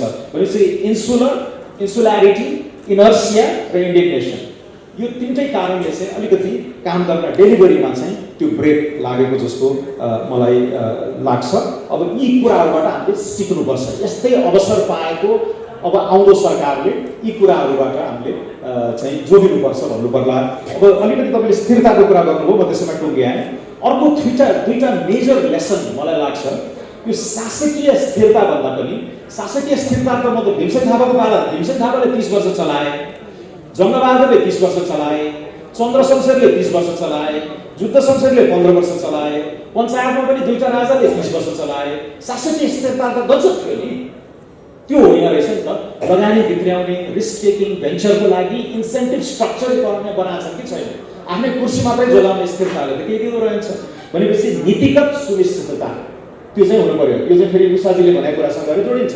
सरकारको 3 वर्ष 5 वर्ष नहेरौँ, एउटा लङ टर्म हराइजन हेरौँ भन्यो भने त्यो भयो। अर्को नेता विशेषको ओज, नेता विशेषको करिश्मा भन्दा पनि आखिर त अन्ततः पद्धति र प्रणालीमै सुधार नगरिकन डेलिभरी चाहिँ हुँदो रहेछ भन्ने कुरा त्यो हामीले निरन्तर देखिराखेकै छौँ। गगनजी, यो अवसरको सदुपयोग गर्न नसक्नेमा चाहिँ नेपाली काङ्ग्रेसलाई पनि ठुलो अब्जस छ होइन। 48 सालमा त्यत्रो पहिलो जनआन्दोलन पछाडि सबै मानिसले पनि आशा गरेका थिए होइन, पञ्चायत जस्तो बेथिति बस्दैन, थिति बस्छ र सुधार हुन्छ भनेर। तर के देखियो भनेदेखि, र त्यो प्याटर्न निरन्तर देखिन्छ अहिले 74 सालसम्म आउँदाखेरि 3 वर्षभित्रै पार्टीभित्र आन्तरिक कलह सुरु भयो। 3.5 वर्षमा सरकार गरिहाल्यो होइन। अगाडि 3 वर्षमा के रिफर्मका कामहरू, महत्त्वपूर्ण रिफर्मका कामहरू भए। वास्तवमा अहिले हामीले जति छ राम्रो गरिरहेको, एउटा उदार अर्थव्यवस्थाले गरिरहेको राम्रो कामको जग त्यतिखेर बसेको। तर सरकार बन्यो, 56 सालमा फेरि बहुमतको सरकार बन्यो, त्यहाँ पनि राजनीतिक किचोलो पार्टीभित्रै सुरु भयो। 3 जना प्रधानमन्त्री बन्नुभयो काङ्ग्रेसकै, कृष्णप्रसाद कोइराला, कृष्णप्रसाद भट्टराई, गिरिजाप्रसाद कोइराला र शेरबहादुर देउवा। त्यो 56 सालको बहुमतको सरकारले पनि एउटा दिगो विकासको आधारशिला तयार गरेन। बरु त्यो आन्तरिक किचोलोले र माओवादी युद्ध पनि थियो, त्यसले राजाले टेक ओभर गर्ने एउटा आधारशिला खडा गर्यो। माओवादी सरकारमा आयो 62-63 पछि, त्यही देखियो। ओली सरकारको हामीले कुरा गरिरहेँ भनेपछि के देखिन्छ भनेदेखि राजनीतिक दलहरूले 48 सालदेखि 74 सालसम्मको अहिलेसम्मको हेऱ्यो भने सत्तामा जाने बित्तिकै आन्तरिक शक्ति सङ्घर्ष यति प्रखर भएर आउँछ, त्यो म्यानेज गर्न नै सबैभन्दा ठुलो एनर्जी जान्छ। र अघि सोर्डिङजीले भन्नुभएको नीतिगत सुनिश्चितताको कुरा, रिफर्मको कुरा सिस्टममा छ, कागजमा छ, तर त्यसलाई इम्प्लिमेन्ट गर्ने कुरा उषाजीले भन्नुभएको कुरा, त्यसमा क्षमता, दक्षता वा इनर्जी, एउटा कल्पनाशीलता पार्टीहरूले कहिले पनि लगाउन सकेको देखिएन। र दलहरूभित्र नेताहरूको क्षमता, दक्षताको, एनर्जीको पनि कुरा आयो। तपाईँले फर्केर हेर्दाखेरि 30 वर्षमा जुन प्याटर्न छ यो प्याटर्न चाहिँ अब हामी ब्रेक गरेर नयाँ एउटा गतिशीलताका साथ सरकारमा जान्छौँ, पार्टीभित्रको शक्ति सङ्घर्ष पनि व्यवस्थित गर्छौँ र त्यसलाई एउटा प्रेडिक्टेबल बनाउँछौँ भन्ने आधार के हो? कि हामी फेरि पछाडि अब भोलि केही गरेर काङ्ग्रेसको वा गठबन्धनको वा केपी ओलीको कसैको बहुमत आयो भने त्यसपछि पनि त्यही छिना झपटीमा गएर मुलुकले अवसर गुमाउने हो कि हामी यसबाट डिपार्चर लिन सक्छौँ भन्ने आश गर्न सकिन्छ? यसलाई मानेर मैले पछाडि फर्केर हेरेर त्यसको सिक्ने कुरा भनेको के हो भने बहुमत प्राप्त गर्छ, तर 48 सालको जस्तो दुर्घटनामा पार्दैन भन्ने कुराको ग्यारेन्टी के? मैले कसैले आश्वस्त पार्ने? बहुमत प्राप्त गर्छ, तर 56 सालमा जस्तो फेरि 5-5 महिनामा प्रधानमन्त्री बदल्दैन, 6-6 महिनामा प्रधानमन्त्री बदल्दैन भन्ने कुरा आश्वस्त कसैले पार्ने? मैले पार्टीको महामन्त्री भएर दिनुपर्ने दोस्रो उत्तर यो हुन्छ। तर यो सँगसँगै तेस्रो प्रश्न पनि आयो। अब बहुमत त प्राप्त गर्छ, अहिले जुन डाक्टर वाग्लेले पुस्तकमा लेख्नु भएको छ, अभूतपूर्व अवसर प्राप्त गर्छ। जुद्ध शमशेरको पालामा जस्तो प्राप्त गरेको, चन्द्र शमशेरको पालामा प्राप्त गरेको जस्तो अवसर खेर पाली भने जस्तै डाक्टर वाग्ले त त्यो बेलामा हामीसँग एउटा टिम लिएर आउँछ, उहाँले त नलेख्नु होला। अर्को पनि यहाँ तल आउनुभयो कसैले चाहिँ त्यो बेलामा चाहिँ नेपाली काङ्ग्रेसको अतिरिक्त अवसर भनेर अर्कोले पुस्तक लेख्ने थियो। त्यो बेलामा सेतोपाटी छँदैछ, लेख्ने अवस्था आउने कुरा रहने भयो। किनकि हामी त कहाँसम्म मात्र सोचिरहनु भयो भने एउटा सरकार 5 वर्ष चलाउने जिम्मा पाउने, दोस्रो तपाईँले उठाएको प्रश्न त्यो 5 वर्ष चलाउने जिम्मा पाएको बेलामा चाहिँ कम्तीमा चाहिँ ठुलो दुर्घटना नहोस्, त्यो स्थिरताको लाभको कुरा आयो। स्थिरताको लाभमा पनि अब मेरो अहिलेको कुरासँग यो कुरा जोडिन्छ। एउटा मिसन हो 5 वर्ष सरकारमा किन बस्ने, पछि नेपाली कङ्ग्रेस 2017 सरकारमा किन पुग्ने, के कुरा गर्ने? बिपी कोइरालाले 2015 सालमा राम्रो गर्नुभएको थियो, 2048 सालमा हामीले केही रिफर्महरू गरेका थियौँ। त्यो कुराको जस खोज्ने पार्टीको एउटा कुरा होला, तर पार्टी त 5 वर्षको के गर्नको लागि पुग्ने भन्ने कुरा हुनु पर्दैन। अब यहाँनिर मैले कुरामा छोटकरीमा राख्छु। उहाँले भन्नुभयो एउटा गहन र अघिको तयारी, एउटा टिम, दुईवटा कुरा भयो। अर्को नीतिको कुरा आयो। मेरो नीतिको कुरामा अलिकति फरक त होइन, मेरो मलाई के लाग्छ जहिले हामी नीति भनेर भन्छौँ, नीति हाम्रो ठिकै हो तर कार्यान्वयन भएन भनेर भन्छौँ नि। मेरो चाहिँ कहाँनिरबाट क्वेसनै के कुरामा रहन्छ भने कार्यान्वयन हुन नसक्ने वा कार्यान्वयन गर्न नसक्ने यदि हामीले कुनै कुरा बनायो भने त्यसलाई कसरी राम्रो भनेर भन्ने त। जस्तो प्रत्येक नेपाली केटाकेटीलाई दक्षिण एसियाको भारतसँगै तुलना गरेर हेर्ने, भारतसँगको तुलना गर्न सकिने गरी उत्कृष्ट शिक्षा, विद्यालय शिक्षा दिइने नीति लिइनेछ। भेरी गुड पोलिसी, तर हाउ अघि भनेको जस्तै ल अहिले सरकारले नीति के लिने हो, आयात प्रतिस्थापन गरिनेछ, व्यापार घाटा घटाइनेछ। कसरी त्यो गर्ने कुराको सन्दर्भमा त हाम्रो समस्या के हो, आज हाम्रो समस्या के हो, त्यो समस्या सँगसँगै मैले भने जस्तो हाम्रो सीमा के हो, हाम्रो सम्भावना के हो, फेरि एउटा इकोसिस्टममा हेर्नुपर्छ, कुनै एउटा मन्त्रालयको मात्र कुरा हेर्ने कुरा होइन। त्यसैले सरकार चलाउँछु भन्नेलाई त्यो प्राइम मिनिस्टरलाई मैले खास यसले भन्छु के हुनुपर्छ भने 5 वर्ष त्यो सिइओ जस्तो मेरो लिमिटेसन छ। संविधानले मलाई भने उहाँले भनेको ठिक कुरा हो। जस्तो एकछिनमा मानौँ हामी संविधान धेरै चलाउँदैनौँ, हिजोको जस्तो हामी त्यो शासकको अनुवाद हामी राख्दैनौँ, हामी हाम्रो आफ्नो पोलिटिकल राइट अरू कुराहरूमा कहीँ धेरै कुरा गर्दैनौँ। 5 वर्ष सरकार चलाउँछौँ, तर 5 वर्ष सरकार चलाउँदै गर्दा यो प्रत्येक विषयमा के गर्छौँ भन्ने कुराको तयारी कसरी गर्छौँ, कानुनमा के बदल्छौँ, स्रोतको कुरामा के बदल्छौँ, गर्ने तरिकामा के बदल्छौँ, कसरी गर्छौँ, लिमिटेसनको बिचमा कसरी गर्छौँ भन्ने कुराको तयारी हामीले गरेनौँ भने के हुन्छ, अघि हजुरले भन्नुभएको जस्तै भने अब मिसन हुँदैन। मिसन नभइसकेपछि सरकारमा बस्ने मान्छेको जम्मा एउटा कुरा हुन्छ, आफू कसरी जोगिने भन्ने हुन्छ, अर्कोको कुरा के हुन्छ, कसरी बदल्ने भन्ने हुन्छ। र सिङ्गो पार्टी पनि त्यो मिसनसँग जोडिँदैन। त्यस कारणले गर्दा अहिले हामीले एउटा कोसिस गर्ने एउटा हामी सिकेको कुरा हो। हामी 2079 मा सरकारमा आउँछौँ। हामी यो पटकको निर्वाचनको बेलामा जनताको बिचमा जाँदै गर्दा घोषणापत्र लिएर जान्छौँ, 5 इयर्सको प्रोग्राम लिएर जान्छौँ, यो गर्छौँ, यो गर्छौँ, यो गर्छौँ, यसरी गर्छौँ, सबै कुरा लिएर जान्छौँ। जनताले पत्याउनु हो त्यो जिम्मेवारी लिएर जान्छौँ।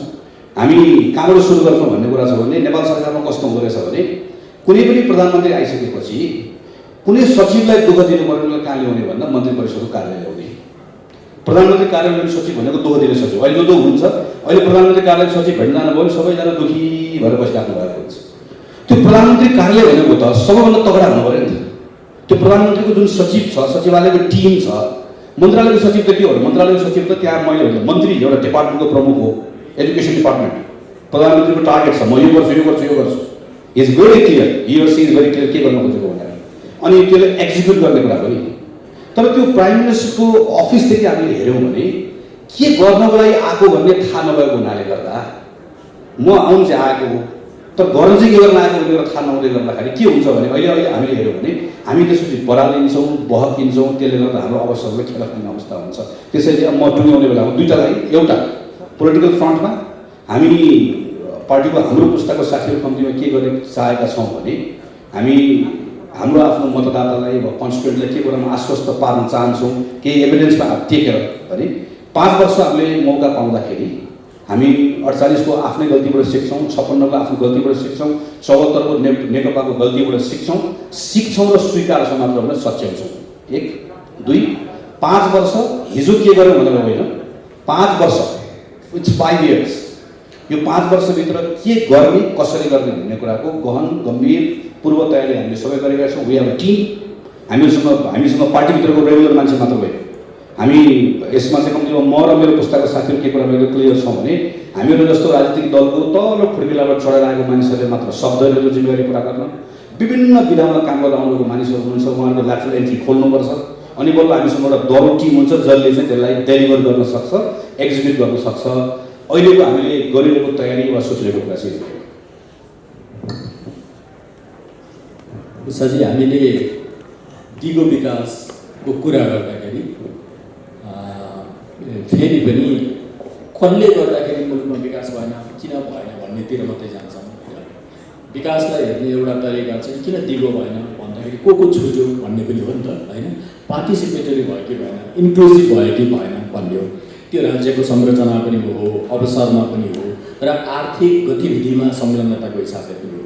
नेपालमा ठुलो सङ्ख्यामा महिला, होइन, अल्पसङ्ख्यक, दलितहरू र कैयन अवसर नपाएको ठुलो सङ्ख्या बाहिर छ, र त्यसका कारण पनि हाम्रो आर्थिक गतिविधि पनि बढ्न सकेका छैन र यो दिगो पनि हुन सकेको छैन, यसले सामाजिक न्याय पनि दिन सकेका छैन भन्ने धारणा छ। तपाईँले हेर्नु हुँदाखेरि यो इन्क्लुजनको कुरा कति महत्त्वपूर्ण छ आर्थिक विकासका लागि, लोकतन्त्रलाई गहिरो बनाउनका लागि?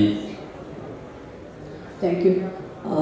मलाई चाहिँ हाम्रो डाक्टर स्वर्णिमले यो अतिरिक्त अवसर 2 पनि लेख्नुपर्छ होला जस्तो लाग्यो, किनभने उहाँको बुकलाई मैले यो हजुरले भने जस्तै इन्क्लुजनको लेन्सले, जेन्डरको लेन्सले हेर्न पढेको थिएँ, खोजेको थिएँ कि त्यसमा केही रिफ्लेक्सन आउँछ कि भनेर। केही त छ, तर जस्टिसै चाहिँ भएको छैन, त्यो लेन्सबाट धेरै कुराहरू आएको छैन। इकोनोमिक एनालिसिस चाहिँ धेरै राम्रो गर्नुभएको छ र मैले चाहिँ मेरो सिकाइ पढेको छ उहाँको किताबबाट। तर second book focused on inclusion and gender त हुनै पर्नुहुन्छ, किनभने अहिलेको कोर इस्यु, डेभलपमेन्टको कोर इस्यु भनेकै इन्क्लुजन र जेन्डर नै। यो भनेको मैले भन्नुभन्दा पनि यो ठुलो सत्य हो, सबैले आत्मामा रियलाइज गर्नुहुन्छ। यहाँको मासमा धेरै तपाईँहरू मेन हुनुहुन्छ, वुमेन धेरै हुनुहुन्न, धेरै मार्जिनलाइज हुनुहुन्न, तर तपाईँको भित्री आत्माले यो भन्छ कि तिनीहरू पनि यो देशका पपुलेसन हो, तिनीहरू पनि हुनुपर्ने हुन्छ। किन आएन, त्यसको मिनिङफुल योजना के हुनसक्छ, त्यसलाई हामीले कसरी कार्यान्वयन गर्न सक्छ। मिनिङफुल योजना त हामीले बनाउला, किनभने संविधानले पनि दिएको छ, 15औं योजनाले पनि दिएको छ। थुप्रो समृद्ध नेपाल सुखी नेपालीमा हामीले धेरै एक्सर्साइज गरेर त्यसलाई डिफाइन पनि गरेका छौँ। सुखीका इन्डिकेटर यो, समृद्धका इन्डिकेटर यो, त्यो कुराहरूमा अब धेरै कुराहरू छ, त्यसमाथि बिल्डिङ गर्नुपर्ने कुराहरू पनि आफ्नो ठाउँमा छ। तर समावेशीकरणको नाममा हामीले फेरि पनि हामी सबैले बोल्छौँ, हामी जेन्डरको बारेमा सबैजनाले बोल्छौँ, तर पनि घटेको चाहिँ छैन। अहिले पनि मिनिङफुल पार्टिसिपेसन हुन चाहेको छैन। तर हुने नहुनुको कारण के हो भने यो एउटा मैले आफ्नो स्टडिजहरूमा मैले के देखाएको छु भने जुन बेसिक राइट्सका कुरा हो नि, हरेक इन्डिभिजुअल, हरेक नागरिकले यो देशमा खाना बस्न लाउन चाहिँ पाउनै पर्ने हुन्छ के बेसिक राइट्स। उसले कहीँ पनि पार्टिसिपेट गर्न जानु, म आज खाना खाएर आएको हो नि त, मसँग राम्रो कपडा छ भने कपडा ल्याएर आएको छु, एउटा घर छ घर बस्ने छ। तर हाम्रो देशमा 17.4% बाई तथ्याङ्क है, त्यो एमपिआईको तथ्याङ्क 2019 को 17.4% पपुलेसन अझ पनि हराइरहेछन्। कहाँ छन्? 2/3 मात्रै हामी यहाँनिर अलिकति देखा परेका छौँ। 1/3 पपुलेसन हाम्रो, 1/4 पपुलेसन हाम्रो हराइरहेछन्। कहाँ छन् तिनीहरू होइन। 17% पपुलेसन जो पोभर्टी लाइनको बिलो छ, त्यो बिलो पपुलेसनलाई हामीले जहिले पनि प्लानिङमा राख्छौँ। तिनीहरूको नाममा हामीले अन्नदाताहरू पनि खोज्छौँ, तिनीहरूको नाममा हामी। तर हामीसँग पैसा भए पनि, पैसा नभएको होइन, मैले रिसोर्सको प्लानिङ कमिसनमा बसेर आएको मान्छे भएकोले मलाई रिसोर्सको कमी चाहिँ मैले देखेको छैन। हाम्रो एक्सपेन्डिचर रेट साह्रै पुवर छ, हामीसँग रिसोर्स छ। तर हामीले त्यो 17.4 पपुलेसनमा बस्न, लाउन, खान सबभन्दा ठुलो प्रायोरिटी प्लानिङमा त्यो हुनुपर्ने थियो, इम्प्लिमेन्टेसनमा, एक्सनमा त्यो हुनुपर्ने थियो। त्यो एक्सन चाहिँ गर्न सकेका छैन, हामी त्यसमा पछाडि बढेका छौँ। मेरो चिन्ताको विषय चाहिँ त्यो हो। अब भोलिका भविष्यका सरकारमा हुनुहुन्छ, हिजोको सरकारको पार्ट चाहिँ म थिएँ, तर भोलिको सरकारबाट मलाई ठुलो आशा छ। अब सहयोग गर्ने ठाउँमा त हामी सबै जनता हो, जहाँ भए पनि हामी सहयोग गर्छौँ। तर यो 17.4 पपुलेसनलाई एक मान्छेलाई खोजेर हरेक मान्छेले बाँस, गाछ र कपासको अधिकार चाहिँ पाउनुपर्छ। एउटा छाना चाहिन्छ तिनीहरूलाई, घर 2 टाइमको खाना। अब त्यहाँ स्थानीय निर्वाचन हुन्छ, स्थानीय निर्वाचनमा सबैजना आउनुपर्ने हुन्छ। उहाँलाई थाहा छैन मैले भोट किन दिने भने, कसरी दिने भने बुझाइदिन्छन् मान्छेहरूले, तिमी यसरी आउनु, यो गर्नु, त्यो दिन चाहिँ मासु चिउरा दिउँला, यति पैसा दिउँला, यो गर्नु। तर मैले भोट दिएर मलाई के हुन्छ, के मैले घाँस कपास पाउँछु त? छैन। त्यो त इन्क्लुजनका सबभन्दा ठुलो रुट कज भनेको हामीले उनीहरूलाई बुझाउनै सकेका छैन। उनीहरू बिचरा त्यही एज अ ब्रेड विनर के पाउँछ, कहाँ पाउँछ, कसरी पाउँछ, खान्छन्, ओर्छन्, बच्चाले खुवाउँछ, ओर्छ, आफ्नो दिन पास गरेको छ, जिन्दगी बिताइरहेछ। But they are not leading a good life, they are not leading a quality life होइन। र हाम्रो प्रायोरिटीमा त्यो 17% पपुलेसन कहाँ छ, त्यसलाई खोजेर हामीले टपमा ल्याएर तिनीहरूलाई हामीले मेन स्ट्रिम गर्न सक्यो भने इन एक्सन हाम्रो अलिकति केही उपलब्धि हुन्छ। धेरै बोल्नुभन्दा धेरै एक्सनमा हामी अलिक बढी नै बोल्ने काम चाहिँ बढी गर्छौँ, एक्सन चाहिँ कम गर्छौँ। एक्सनमा चाहिँ बढी जानुपर्ने हुन्छ, त्यसको लागि क्रिटिकली एक्सनमा चाहिँ गएर हामीले काम गर्नुपर्ने हुन्छ। फेरि अब लिडर्सहरूले, अहिलेका लिडर्सहरूले मैले के पनि देख्छु भने लिडर्सहरूले नेक्स्ट लिडरसिप जेनेरेट गर्दैन कि। अब मान्य गगनजी हुनुहुन्छ यहाँ, मैले मेरो आफ्नो एक्सपिरियन्स हो, मैले के देख्छु भने अब उहाँले अहिले 5 इयर्सको देख्नु भएको छ, नेक्स्ट 5 इयर्स पनि कसरी आउने भन्ने पनि हेरौँ न, त्यसको नेक्स्ट 5 इयर्स पनि कसरी आउनुहुन्छ त्यो पनि हेरौँ कि। Don't limit yourself to the 5 years के, लङ टर्म भिजन गरौँ न। किन यही नै हुनुपर्छ भने छैन नि। केपी ओली मात्रै 2.5 वर्षको अवसरमा केपी ओलीले मात्रै गरेका कुरा होइन, त्यो पाइलट भएका कुराहरू हो कि। त्यो अतिरिक्त अवसर किन मैले देख्छु भने, किनभने हामीले 14th योजनाको समीक्षा गरेका थियौँ। 14th योजनाको समीक्षा गरेर त्यसमा अतिरिक्त अनरियलाइज भएका कुराहरू हामीले 15th राखेकै छ। त्यसमा कुनै पनि त्यो लुकाएको कुरा होइन, त्यो इभ्यालुएसनको आधारमै हामीले राखेको छ। त्यसले मलाई के लाग्छ भने we need to build on, always build on होइन। के छ हामीसँग, के छ त्यो रिसोर्समाथि बिल्ड अन गर्दै जानुपर्ने हुन्छ। त्यो लिडर्सहरूले नेक्स्ट लङ टर्म भिजन चाहिँ राख्नुपर्ने हुन्छ, सर्ट टर्म भिजन राख्नु हुँदैन।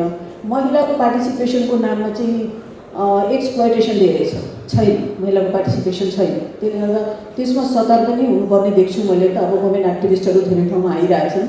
अब हामीले ड्रामेटिक वेमा गर्छौँ, 16 डेज अफ एक्टिभिजम गर्छौँ, यताउति गर्छौँ, 5 तारिक होटलमा कार्यक्रमहरू गर्छौँ, but that is not making a meaningful impact on the women who are really suffering होइन। त्यसले गर्दा हामीले अलिकति डिफरेन्टली सोच्ने टाइम यही हो। हामी सबै अवेर भइसकेका छौँ, बुझिसकेका छौँ, कागजले गर्दैन रहेछ, कामले गर्छ। काममा हामीले इन्क्लुजनलाई ल्याउने, काममा हामीले महिलाहरूलाई ल्याउने, महिलाहरू डिसिसन मेकर पनि राम्रै छन्, आफूले राम्रो अनेस्टली काम पनि गर्छन्। अहिलेको जुन मिसिङ लिङ्क छ बेसिकली यो करप्सन प्रमोट हुने, गभर्नेन्स पोर हुने, यस्तोमा महिलाहरूको रोल चाहिँ धेरै क्रिटिकल पनि छ। सो आई थिङ्क अलिकता हामी क्रिटिकली यो कुराहरू नै हेर्दै गयो भने भविष्य चाहिँ राम्रै देखाएको छु मैले। र हामी सबै यतिको अवेर मास भएपछि त्यो राम्रै हुन्छ जस्तो लाग्छ मलाई। Thank you. झन्डै 1 घन्टा कुरा गरिसकेका छौँ। अब यो अन्तिम राउन्डमा चाहिँ राजनीतिक पार्टीहरूको रिफर्मबारे अलिकति कुरा गरौँ। र त्यसैमा अहिलेको पछिल्लो स्थानीय निकायको चुनावमा देखिएका केही ट्रेन्डहरूलाई पनि जोडेर हेरौँ। र स्वाभाविक रूपले यसमा मलाई खालि यो डक्टर उषाले भन्नुभएको यो फेरि गलत बुझाइ के नहोस् भनेर क्लारिफिकेसनै हो। मैले 5 वर्षको सरकारको कुरा गर्नुहुँदै गर्दा प्रत्येक सेक्टरको हामीले 20 वर्ष हेरेको, 20 वर्ष हेरेका छौँ सेक्टरको हिसाबले। तर म 20 वर्षको नेपाललाई सगरमाथा पुऱ्याइदिन्छु भनेर गीत कविता भन्न सजिलो भयो। सिङ्गापुर बनाइदिन्छु, स्विजरल्यान्ड बनाइदिन्छु, पहिला श्रीलङ्का पनि भन्यौँ हामीले। तर कसैले पनि के कुरा भन्नु परेन भने सरकारको कुर्सीमा बस्दा 5 इयर्स हो नि, 5 वर्ष कसरी गर्ने के गर्ने भन्ने कुरा भन्नु नपर्दाखेरि कि 20 वर्ष पहिलाको गफ गर्दै पुग्यो मेरो पार्टीले के गरेर आएको, मेरो नेताले के गरेर आउनुभएको भनेर, कि 20 वर्ष पछिको कुरा गर्दै पुग्यो। तर 5 years when you are there त्यो कुरा नगर्दाखेरिको हाम्रो समस्या हो। एउटा कुरा यो म 1 मिनटमा सकाएको छु। दोस्रो कुरा चाहिँ मेरो अहिले वाकिङ पुस्तककै बारेमा गरेको कुराको सन्दर्भमा पनि त्यसमा कुनै पोलिटिकल आइडिया जति पनि होइन, खालि 5 वर्षको गभर्नेन्स डेलिभरीको कुरा मात्र होइन हो।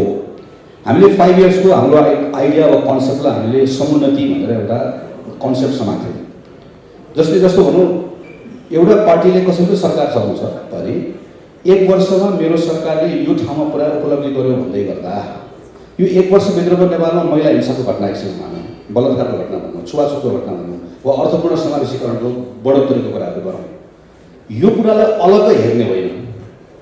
1 वर्षभित्रमा यो कुरा पनि भयो भने त्यो समुन्नति हो, होइन भने चाहिँ त्यो आर्थिक वृद्धि मात्र हो। समुन्नतिको कन्सेप्टले चाहिँ यसलाई पनि सँगसँगै लिएर जानुपर्छ भन्ने कुरा दोस्रो कुरा। तेस्रो कुरा हामीले केलाई यस केन्द्रमा राख्ने कोसिस गरेको भने यो सरकार भन्दा गर्दाखेरि के अर्थ नलागोस् भने सबै कुरा सरकारले गर्ने हुँदैन। सरकारले एकदम थोरै कुरा गर्ने नागरिकले नै। र प्राइभेट सेक्टर भनेर भनेको चाहिँ विनोद चौधरी मात्र होइन, यो कार्की पार्टी प्यालेस पनि हो, यहाँ आउनुभएको सोसियल मिडियाको साथी पनि हो, बाहिर पानीपुरी बेच्ने पनि हो। त्यसैले त्यो सरकार भनेर हामीले कार्यक्रम बनाउँदै गर्दा, सोच्दै गर्दा वा हामीले अर्थ राजनीतिको कुराकानी गर्दै गर्दाखेरि चाहिँ मूलभूत रूपमा गर्ने त्यो नागरिकले नै हो। त्यो नागरिकले गर्ने कुरामा फेसिलिटेट कसरी गर्ने भन्ने हिसाबले हामीले एउटा सोचाइ बनाएको। खालि मैले के कुरा मात्रै क्लियर गर्न खोजेको भने मैले 5 इयर्स गभर्मेन्ट भन्दै गर्दाखेरि चाहिँ हामी त्यो छोटो सरकारमा आएपछि के गर्ने भन्ने कुरा भन्दा पनि सरकारमा आएपछि के गर्ने भन्ने कुराको बारेमा म सरकारमा बसेर अनुभव गरेको, सांसद भएर अनुभव गरेको, समितिको सभापति भएर अनुभव गरेको, पार्टीको महामन्त्री भएर अनुभव गरेको, मैले अरू पार्टी कसैले पनि म नेपाली कङ्ग्रेस मात्र होइन नेकपा एमाले पनि भन्न सक्छु, माओवादी साथीको भन्न सक्छु, संयुक्त सरकारमा काम गरेको हुनाले गर्दा कुनै पनि राजनैतिक दलभित्र सरकारमा कसरी पुग्ने भन्ने कुराको बारेमा सम्पूर्ण तयारीको अवस्था छ। सरकारमा पुगेपछि के गर्ने भन्ने बारेको बारेमा करिब करिब शून्य तयारी छ। त्यो शून्य तयारी नै आजको समस्याको सबभन्दा ठुलो जड हो। योलाई ब्रेक गर्यौँ भने सजिलो हुन्छ भन्ने मात्र मेरो चाहिँ तर्क मात्र। हामी जहाँ छौँ त्यहाँबाट अगाडि अलिकति सिग्निफिकेन्ट लिप लिने हो भनेदेखि त्यसको पहिलो शर्त राजनीतिक पार्टीहरूभित्रको सुधार हो भन्ने जबरजस्त धारणाहरू छन्। र त्यो किन पनि सही देखिन्छ भनेदेखि अहिले हामी लोकतन्त्रमा छैनौँ, दलीय तन्त्रमा छौँ। लोकतन्त्र धेरै बृहत छ, तर दलको नियन्त्रण र जे पनि दलले, दलका कार्यकर्ताले, दलका आसेपासेहरूले जे पनि नियन्त्रण गरेर लाभ उठाउने एउटा परिस्थितिमा छ। दलतन्त्र मात्रै होइन, दलभित्र पनि गुटतन्त्रमा छ। जोसुकै पार्टी सत्तामा पुगोस्, चाहे एमाले पुगोस्, माओवादी पुगोस्, काङ्ग्रेस पुगोस्, के देख्यो भने केही सीमित मान्छेहरू, माथि भएका मान्छेहरूले सबै कुरा नियन्त्रण गर्ने। र उसको वरिपरिको घेरामा भएका मान्छेहरूको लाभका लागि प्रयोग गर्ने र त्यहाँ बसिराख्ने टिकिराख्ने एउटा यस्तो सिस्टम बनाउने त्यहाँबाट कसैले पनि हटाउन नसकोस्। अहिले कस्तो छ, काङ्ग्रेसको उदाहरण लिनु। काङ्ग्रेसले के गर्छ, महाधिवेशनमा क्रियाशील सदस्यता पहिले दिन्छ, त्यो भनेको मतदाता चुनेको। अनि त्यही आफूले दिएका तिनै क्रियाशील सदस्यत्वबाट आफू चुनिन्छ भनेको पहिले मतदाता चुन्ने अनि आफू चुनिने। के गर्छ, मेयरलाई कसले टिकट दिने भन्ने पार्टी सभापतिले डिसाइड गर्छ, सांसद कसलाई टिकट दिने पार्टी सभापति, बोर्ड हुन्छ तर मूल त पार्टी सभापति र वरिपरिका मान्छेले डिसाइड गर्छ। त्यो कुरा मानेमा पनि सही हो। त्यति भएपछि सजिलो के भयो, संसदमा जितेर आएका सांसदहरूले कसलाई चुन्ने भए, आफैलाई चुन्ने भए। सो एउटा यो सबै नियन्त्रित यस्तो सिस्टमको आलोचना होला, तर कतिले यसलाई एउटा ऱ्याकेट जस्तो छ भन्छ। तपाईँले यसलाई नखोलिकन, एउटा उदार नबनाइकन, बाहिरबाट आउने मान्छेहरूलाई पनि अवसर नदिकन यस्तै सिस्टम चलाएर हामी आर्थिक रिफर्म गर्छौँ, सामाजिक रिफर्म गर्छौँ, अवसरहरूको सदुपयोग गर्छौँ भनेर विश्वास गर्ने ठाउँ छैन नि। अहिले काङ्ग्रेस जस्तो छ त्यसको संरचना, त्यसको चयन प्रक्रिया, नेतृत्व प्रक्रिया, त्यहाँ बाहिरबाट आउन सक्ने मान्छेहरूलाई लगाइएको बन्देज सबै राखेरै काङ्ग्रेसले परिवर्तन गर्न सक्छ मुलुक। सबै you first select us then I elect you भनेर हामीले चाहिँ थोरै मान्छेलाई पहिला सदस्यता दिने, तपाईँले भन्नुभएको जस्तै, अनि त्यो सदस्यहरूले छान्ने। नेपालको काङ्ग्रेस पनि, एमाले पनि, माओवादी पनि सबै पार्टीहरू कार्यकर्तामा आधारित, सीमित सदस्यतामा आधारित राजनीतिक पार्टीहरू हुन्। हामी कहिलेकाहीँ नेपाली काङ्ग्रेसको बारेमा यो त मास बेस छ भनेर भन्छौँ, छैन। किनकि यसको सदस्य प्रणाली के छ, निर्णय कसले गर्छ, कसरी पार्टी निर्णय प्रक्रियामा अगाडि बढाउँछ भन्ने कुराले नै कुन पार्टीको चरित्र के छ भन्ने कुरा निर्धारण गर्ने हो। अब मैले पार्टीको महामन्त्रीको रूपमा आफ्नै साथीहरूसँग मत माग्दाखेरि नै पनि मेरो धेरै वर्षदेखिको भएकोले र यसपालि झन् पार्टीको अफिस लिएर भएर जाने भएकोले गर्दा यसलाई अझै लिखित रूपमै एउटा प्रस्ताव लिएर गएको कि मैले यो 5 वर्षभित्रमा नेपाली काङ्ग्रेस पार्टीको जुन सदस्य प्रणाली छ, मेरो अर्को महामन्त्री पनि यो कुरामा हामी we are on same page. हामी दुईटैको प्रयास अरू साथीहरूसँग मिलेर, नेताहरूलाई पनि कन्भिन्स गरेर कि हाम्रो पार्टीको सदस्यता प्रणाली हामीले अब फेर्नुपर्छ। नेपाली काङ्ग्रेसमा यो क्रियाशील सदस्य भन्ने, नेपाली काङ्ग्रेसभित्र केही मान्छेलाई छानेर सदस्यता दिने, यसलाई फेर्नुपर्छ। यो फेर्ने कुराको प्रारम्भ कहाँबाट गर्ने भनेपछि हामीले 1 महिना अगाडि मात्र गरिसक्यौँ। हाम्रो ठ्याक्कै अधिवेशनभन्दा अगाडि 6 महिना मात्रै क्रियाशील सदस्यता दिने जुन प्रणाली थियो, हामीले यसपालि चाहिँ आएको 1 महिनाभित्रमा हामीले खोलिदिएको थियो। Anyone can go to Nepali Congress office, कुनै पनि ठाउँमा गएर अनलाइन पनि भरेर मलाई काङ्ग्रेसको मेम्बर दियो भन्न पाउँछ। एउटा यहाँबाट सुरु गऱ्यौँ, तर यो सुरुवात मात्रैलाई रिफर्म गरेर कहाँ पुर्याउन चाहन्छौँ भने तपाईँलाई कुरा गर्नुभयो नि जस्तो पार्टीको उम्मेदवारी दिने कुरा नै पनि कहाँ पुगोस् भने कुनै एउटा नयाँ मान्छे म के गर्छु भनेर आयो, म नेपाली काङ्ग्रेसबाट उम्मेदवार हुन चाहन्छु भनेर आउँदै गर्दाखेरि पार्टीको नेतासँगको पहुँच वा सम्बन्धले होइन, उसँग एजेन्डा छ र पार्टीको कार्यकर्ताहरूको बिचमा प्राइमेरी जस्तो लिएर जान सक्छ। जस्तो भनौँ एकछिनलाई कुनै एउटा कन्स्टिट्युन्सीमा गयो, त्यहाँ चाहिँ 10,000 जना नेपाली काङ्ग्रेसको रजिस्टर्ड मेम्बर्स, त्यो रजिस्टर्ड मेम्बरको बिचमा कुनै एउटा नयाँ मान्छे आयो, मसँग एजेन्डा छ, मलाई काङ्ग्रेसको मान्छेहरूले मत देऊ भनेर भन्यो भने अहिलेको अवस्थामा के हुन्छ, ऊ उम्मेदवार बन्नुको लागि योग्यतै प्राप्त गर्दैन। किनकि हामीले यति वर्ष हुनुपर्ने भने हुन्छ 1, 2 10,000 मानिसहरूको बिचमा होइन कि उसले 10 जना नेतासँग सम्बन्धले निर्णय गर्छ। यो कुरा तोड्ने चाहिँ प्रारम्भ चाहिँ है तपाईँले उठाउनु भएको सदस्यता प्रणालीबाटै हो। त्यो हामीले सुरु गरिसक्यौँ, गर्छौँ पनि आउँछौँ नै। दोस्रो चाहिँ अब यसपालिको निर्वाचनको अनुभव सबैलाई भएको छ, केही कुरा सिकेका पनि छौँ। हामीले सङ्केत गरेको कुरा कतिपय नेताहरूले अहिले गम्भीरतापूर्वक लिनुभएको छ, बुझ्नुभएको छ भन्ने लाग्छ। यो सबै कुरालाई लिएर अब आउने निर्वाचनमै पनि नेपाली काङ्ग्रेस पार्टीले उम्मेदवारी चयन गर्ने प्रक्रियाभित्र एउटा म त र्याडिकलै भन्छु, खास गरी नेपाली काङ्ग्रेसको माथि जसको बोर्डको सदस्य चाहिँ म हो, त्यो बोर्डले होइन, त्यहीको पार्टीको लोकल मेम्बर्सहरूले इन्क्लुडिङ त्यहाँको लोकल कन्स्टिट्युन्टहरू पनि जसलाई पनि भन्न मन लागेको छ म नेपाली काङ्ग्रेस रजिस्टर्ड मेम्बर होइन, तर यो उम्मेदवार भयो भने काङ्ग्रेसलाई म एकपल्ट मत हाल्छु भन्ने ठाउँसम्म दिने गरिकन। किनकि अहिले त डिजिटल टेक्नोलोजी छ, धेरै कुरा प्रयोग गर्न सकिन्छ। प्रयोग गरेर यो पटक्कै निर्वाचनमा यसलाई परीक्षण गर्ने कोसिस गरौँ भन्ने हाम्रो प्रयत्न चाहिँ त्यो रहन्छ। त्यो हुन सकेन भने पनि केही सुधार हुन्छ भन्छ। तर सबैभन्दा सुरु कुरा भनेको सदस्यता प्रणाली भएको हुनाले गर्दा त्यसलाई सुधार गर्ने कुराको सुरुवात हामीले गरिसकेका छौँ। केही समय लाग्छ तर बदलिन्छ। जस्तो इक्जाम्पल हेरौँ न होइन, अमेरिकामा चाहिँ न्युयोर्कको मेयर को हुन्छु भन्यो भने उसले जो बाइडेनसँग टिकट माग्दैन नि त, जो बाइडेनले दिँदैनन् पनि, वा सिकागोको पनि दिन्नन्। बेलायतमा लन्डनको मेयर को हुन्छु भनेर बोरिस जोन्सनले टिकट दिने हुँदैन नि त, ऊ त आम मतदाताका जान्छ, आफ्नो एजेन्डा लिएर जान्छ र मतदाताहरूले भोट हाल्छन्। अमेरिकामा त डेमोक्रेटिक पार्टीको सदस्य हुनुपर्छ भन्ने छ, इन्डिपेन्डेन्टले पनि हाल्छन्। अल्टिमेटली नेतृत्व छानिने मतदाताबाट भएपछि पार्टीका उम्मेदवारहरू पनि मतदाताकासँग गएर कुरा गर्ने एउटा परिस्थिति सिर्जना भयो भने त्यसले के चेन्ज ल्याउँछ भने अहिले तपाईँका कार्यकर्ताहरू सबै सूर्यमुखी फुल जस्तो नेतामाथि हेर्छन्। कन्स्टिट्युन्सीसँग कुनै अर्ग्यानिक कनेक्सन छैन, किनभने उसलाई थाहा छ त्यसले मलाई टिकट दिने होइन।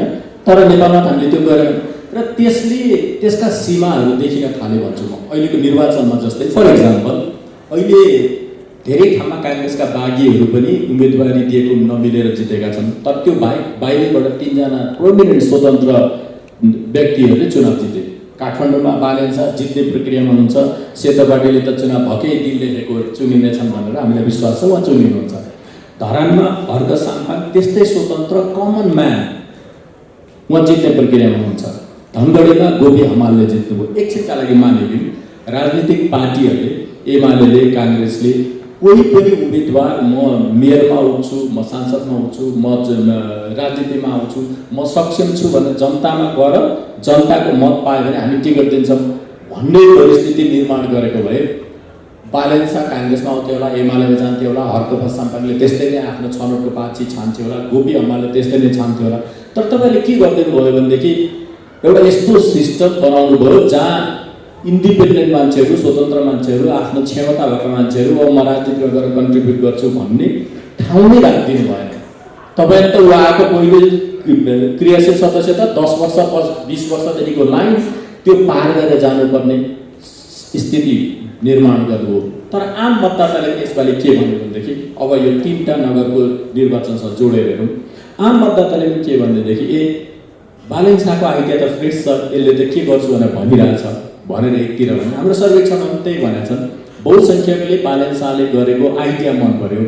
उसले फोहोर मैलाको बारे के गर्छु, ट्राफिक व्यवस्थापनको बारे के गर्छु, आम काठमाडौँका नागरिकहरूका सेवाहरू म घरमा कसरी पुर्याउँछु, ई डेलिभरी कसरी गर्छु भनेर भने जुन अरू पार्टीका नेताहरूले भनेका छैनन् भनेर भने होइन।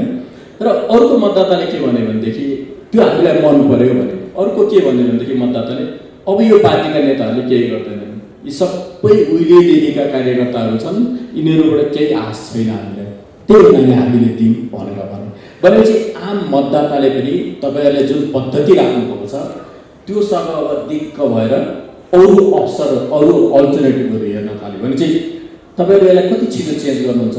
र तपाईँहरूको स्वार्थको मात्रै कुरा होइन भनेको दलको स्वार्थको कुरा मात्रै होइन, लोकतन्त्रलाई साँच्चै नै गहिल्याउने र आम नागरिकसँग पुर्याउने प्रक्रिया हो नि।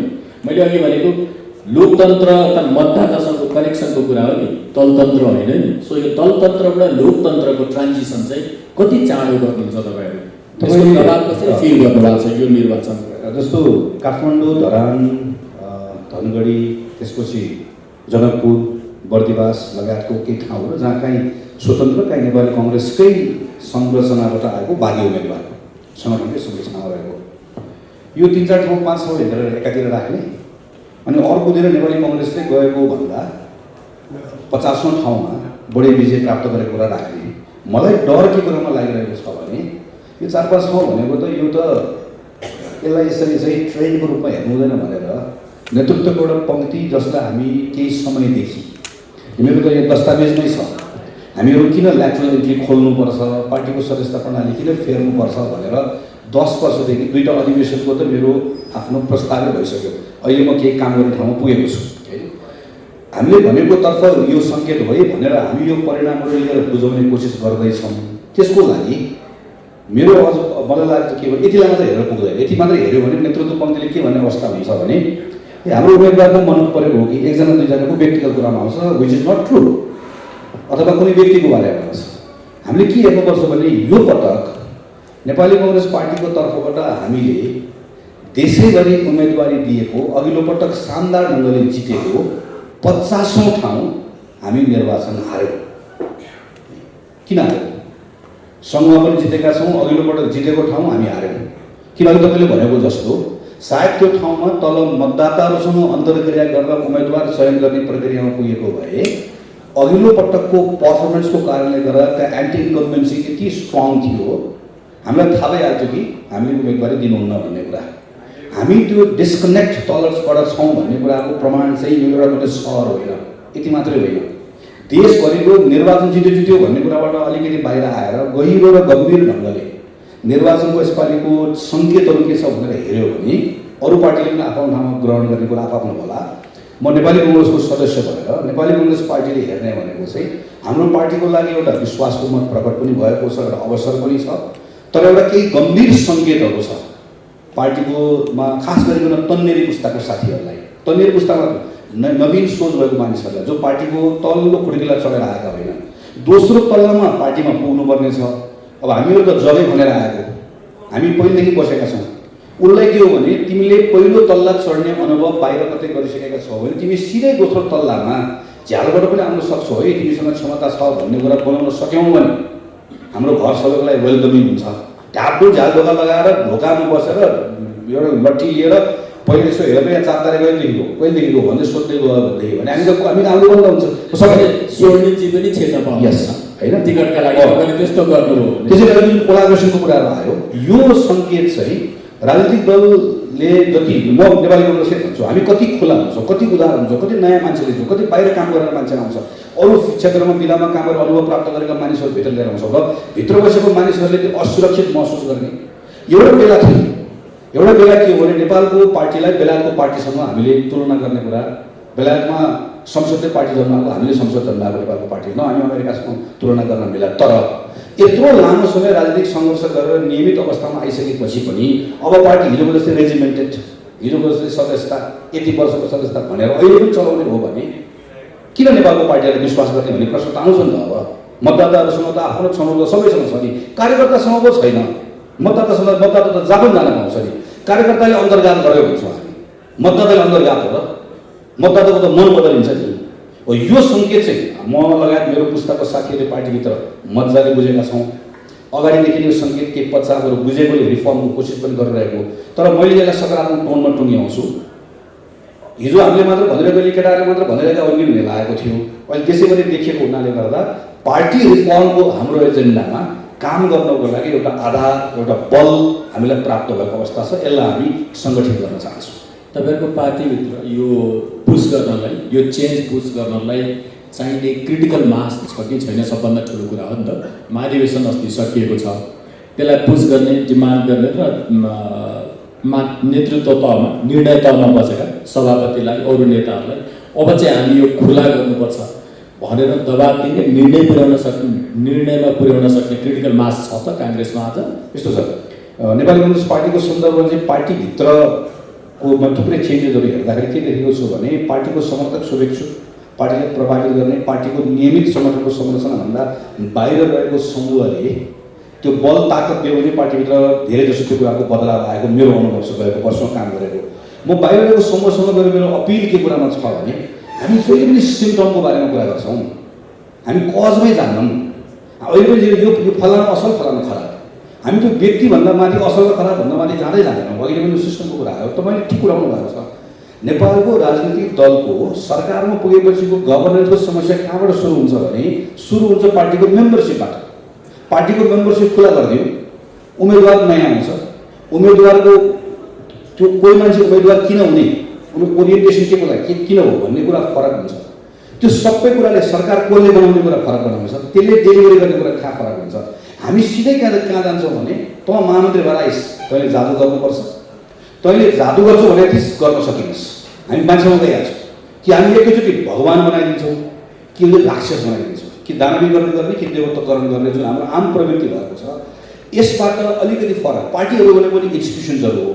इन्स्टिट्युसन बन्ने कुरामा लिगेसीमा के कुरा आएको छ, रिफर्म कहाँ गर्न सकिन्छ, रिफर्म गर्ने ठाउँहरू के हो, ल केटा हो रिफर्म गर्नुपर्छ, तिमीलाई हामी बाहिरबाट बल पुऱ्याउँछौँ भन्ने कुरा लेखिदिने, बोलिदिने, भनिदिने मान्छेले यो विषयहरूको बारेमा जनमत बनाइदिने, कुरा बुझाइदिने, यङ मान्छेलाई पनि बुझाइदिने, यसरी गयो भने चाहिँ हामीलाई बल प्राप्त हुन्छ हेर्नुहोस्। अनि हामी त्यहाँ एउटा धक्का दिन सक्छौँ होइन, नभए चाहिँ त्यो क्रिटिकल मास त्यसपछि चाहिँ हामी बढाउन सक्छौँ जस्तो लाग्छ मलाई।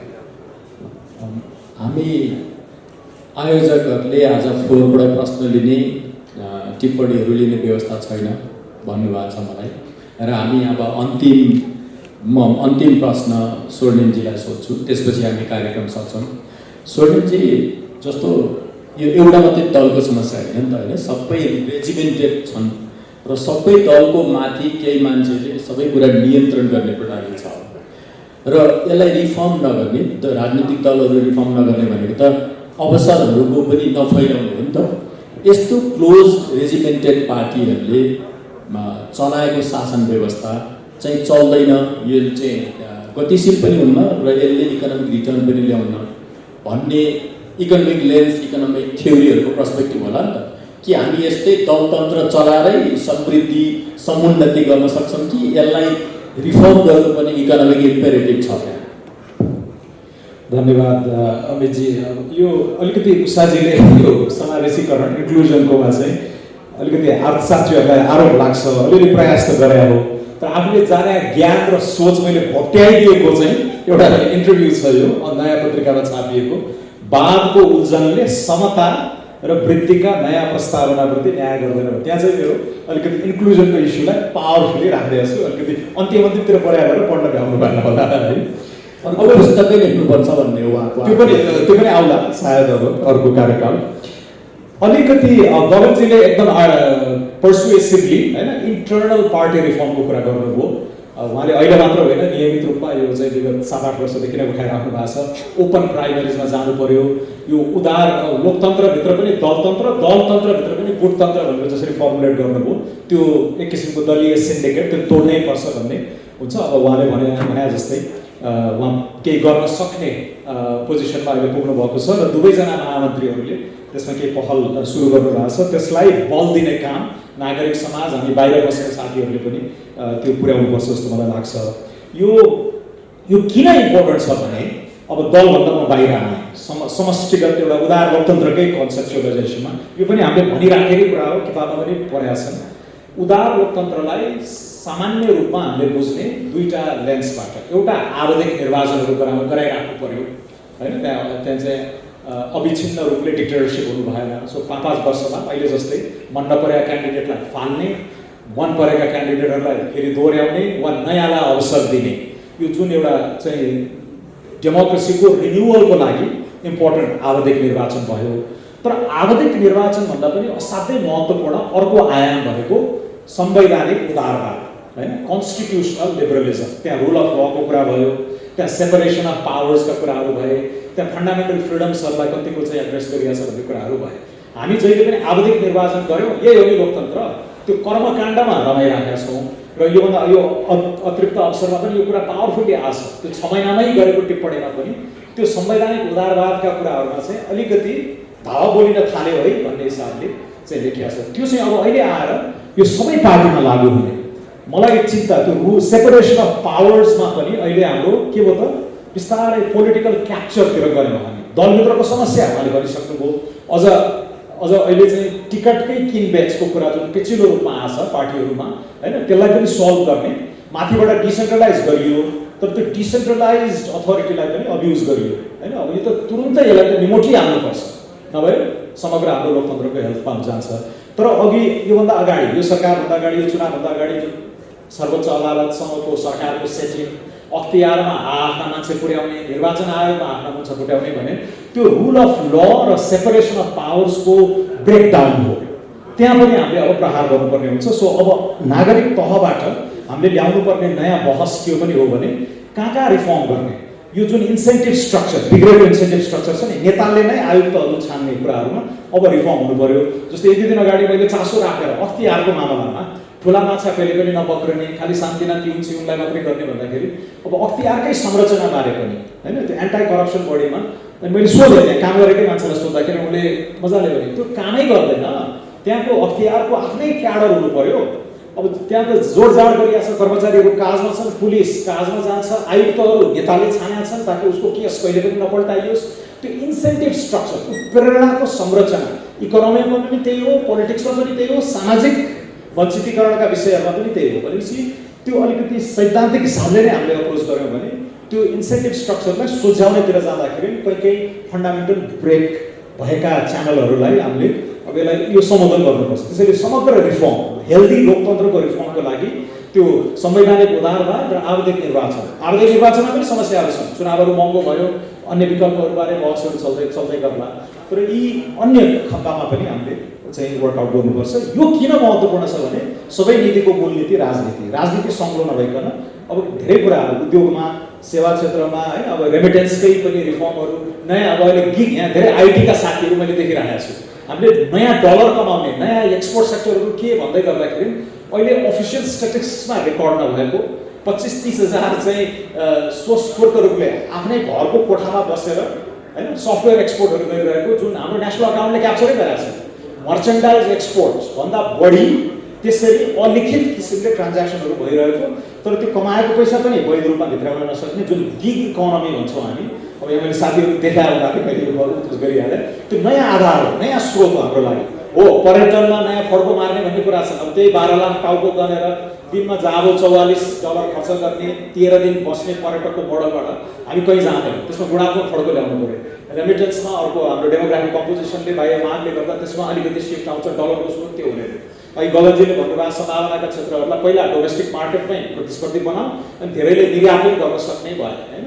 त्यो अनि गिग इकोनोमी, अन्य सेक्टरहरूमा पनि त्यो डलर आउने सेक्टरहरूलाई फर्स्ट आउनु। यो किन महत्त्वपूर्ण छ भन्दा हामी यति पछाडि छौँ। अब पूर्वाधारमा ठुलो लगानी गर्नुपर्ने हुन्छ। यो फेरि त्यो श्रीलङ्कासँग गएर जोडिन्छ। पूर्वाधारमा ऋण लिएर बनाउँ त भन्यौँ, तर त्यो ऋण सर्भिस गर्ने डलर इन्कम अर्को कम्प्लिमेन्ट्री सेक्टर्सहरू भएन भने हामी काट पर्दिन्छौँ कुनै सानो प्रतिकूलता। त्यसैले यो वास्तवमा मैले नयाँ सिकेको कुरा पनि हो। पहिला चाहिँ पूर्वाधारमा खन्याउँ, क्यापिटल फर्मेसन भएपछि ग्रोथ हुन्छ, यो आफै आफसे आफ हुँदै जान्छ भन्ने थियो। तर त्यो ट्रेडेबल सर्प्लस जेनेरेट गर्नु भएन भने पूर्वाधारमा खन्याएको रकमले मात्रै प्रतिफल दिँदो रहेछ। भनेपछि मूल कुरो राजनीतिक इन्सेन्टिभहरूबाटै कोर्स करेक्ट गर्दै आउनु पर्यो, अनि त्यसले बिस्तारै इकोनोमिक दिशा पनि हामी जानुपर्ने डाइरेक्सनतिर जान्छ जस्तो मलाई लाग्छ। अब सोसियल सेक्टरमा अलिकति फेडरलिजमको कुराहरू छन्। सामाजिक सुरक्षालाई पनि एकीकृत ढङ्गले अगाडि लाने, सामाजिक सुरक्षा सँगसँगै शिक्षा, स्वास्थ्य, पोषणका कुराहरू छन्। त्यसमा आज हस्, हामी ठ्याक्कै 1.5 घन्टा कुरा गरेछौँ। अलिकति लामो भयो, तर विषयहरू फेरि 1.5 घन्टामा छिमलिने, त्यसलाई गहिरोसँग संवाद गर्ने सम्भावना नै रहन्न, होइन। यति महत्त्वपूर्ण विषयहरू छन्, यति झेलिएका चुनौतीहरू छन् हाम्रा सामु। तर पनि तपाईँहरू धैर्यतापूर्वक बसिदिनु भयो, सुनिदिनु भयो। तपाईँहरू सबैलाई धेरै धेरै धन्यवाद। डाक्टर उषा झालाई, गगन थापालाई, स्वर्णिम वाग्लेलाई धेरै धेरै धन्यवाद। तपाईँहरू सबैलाई आभार। हस् त।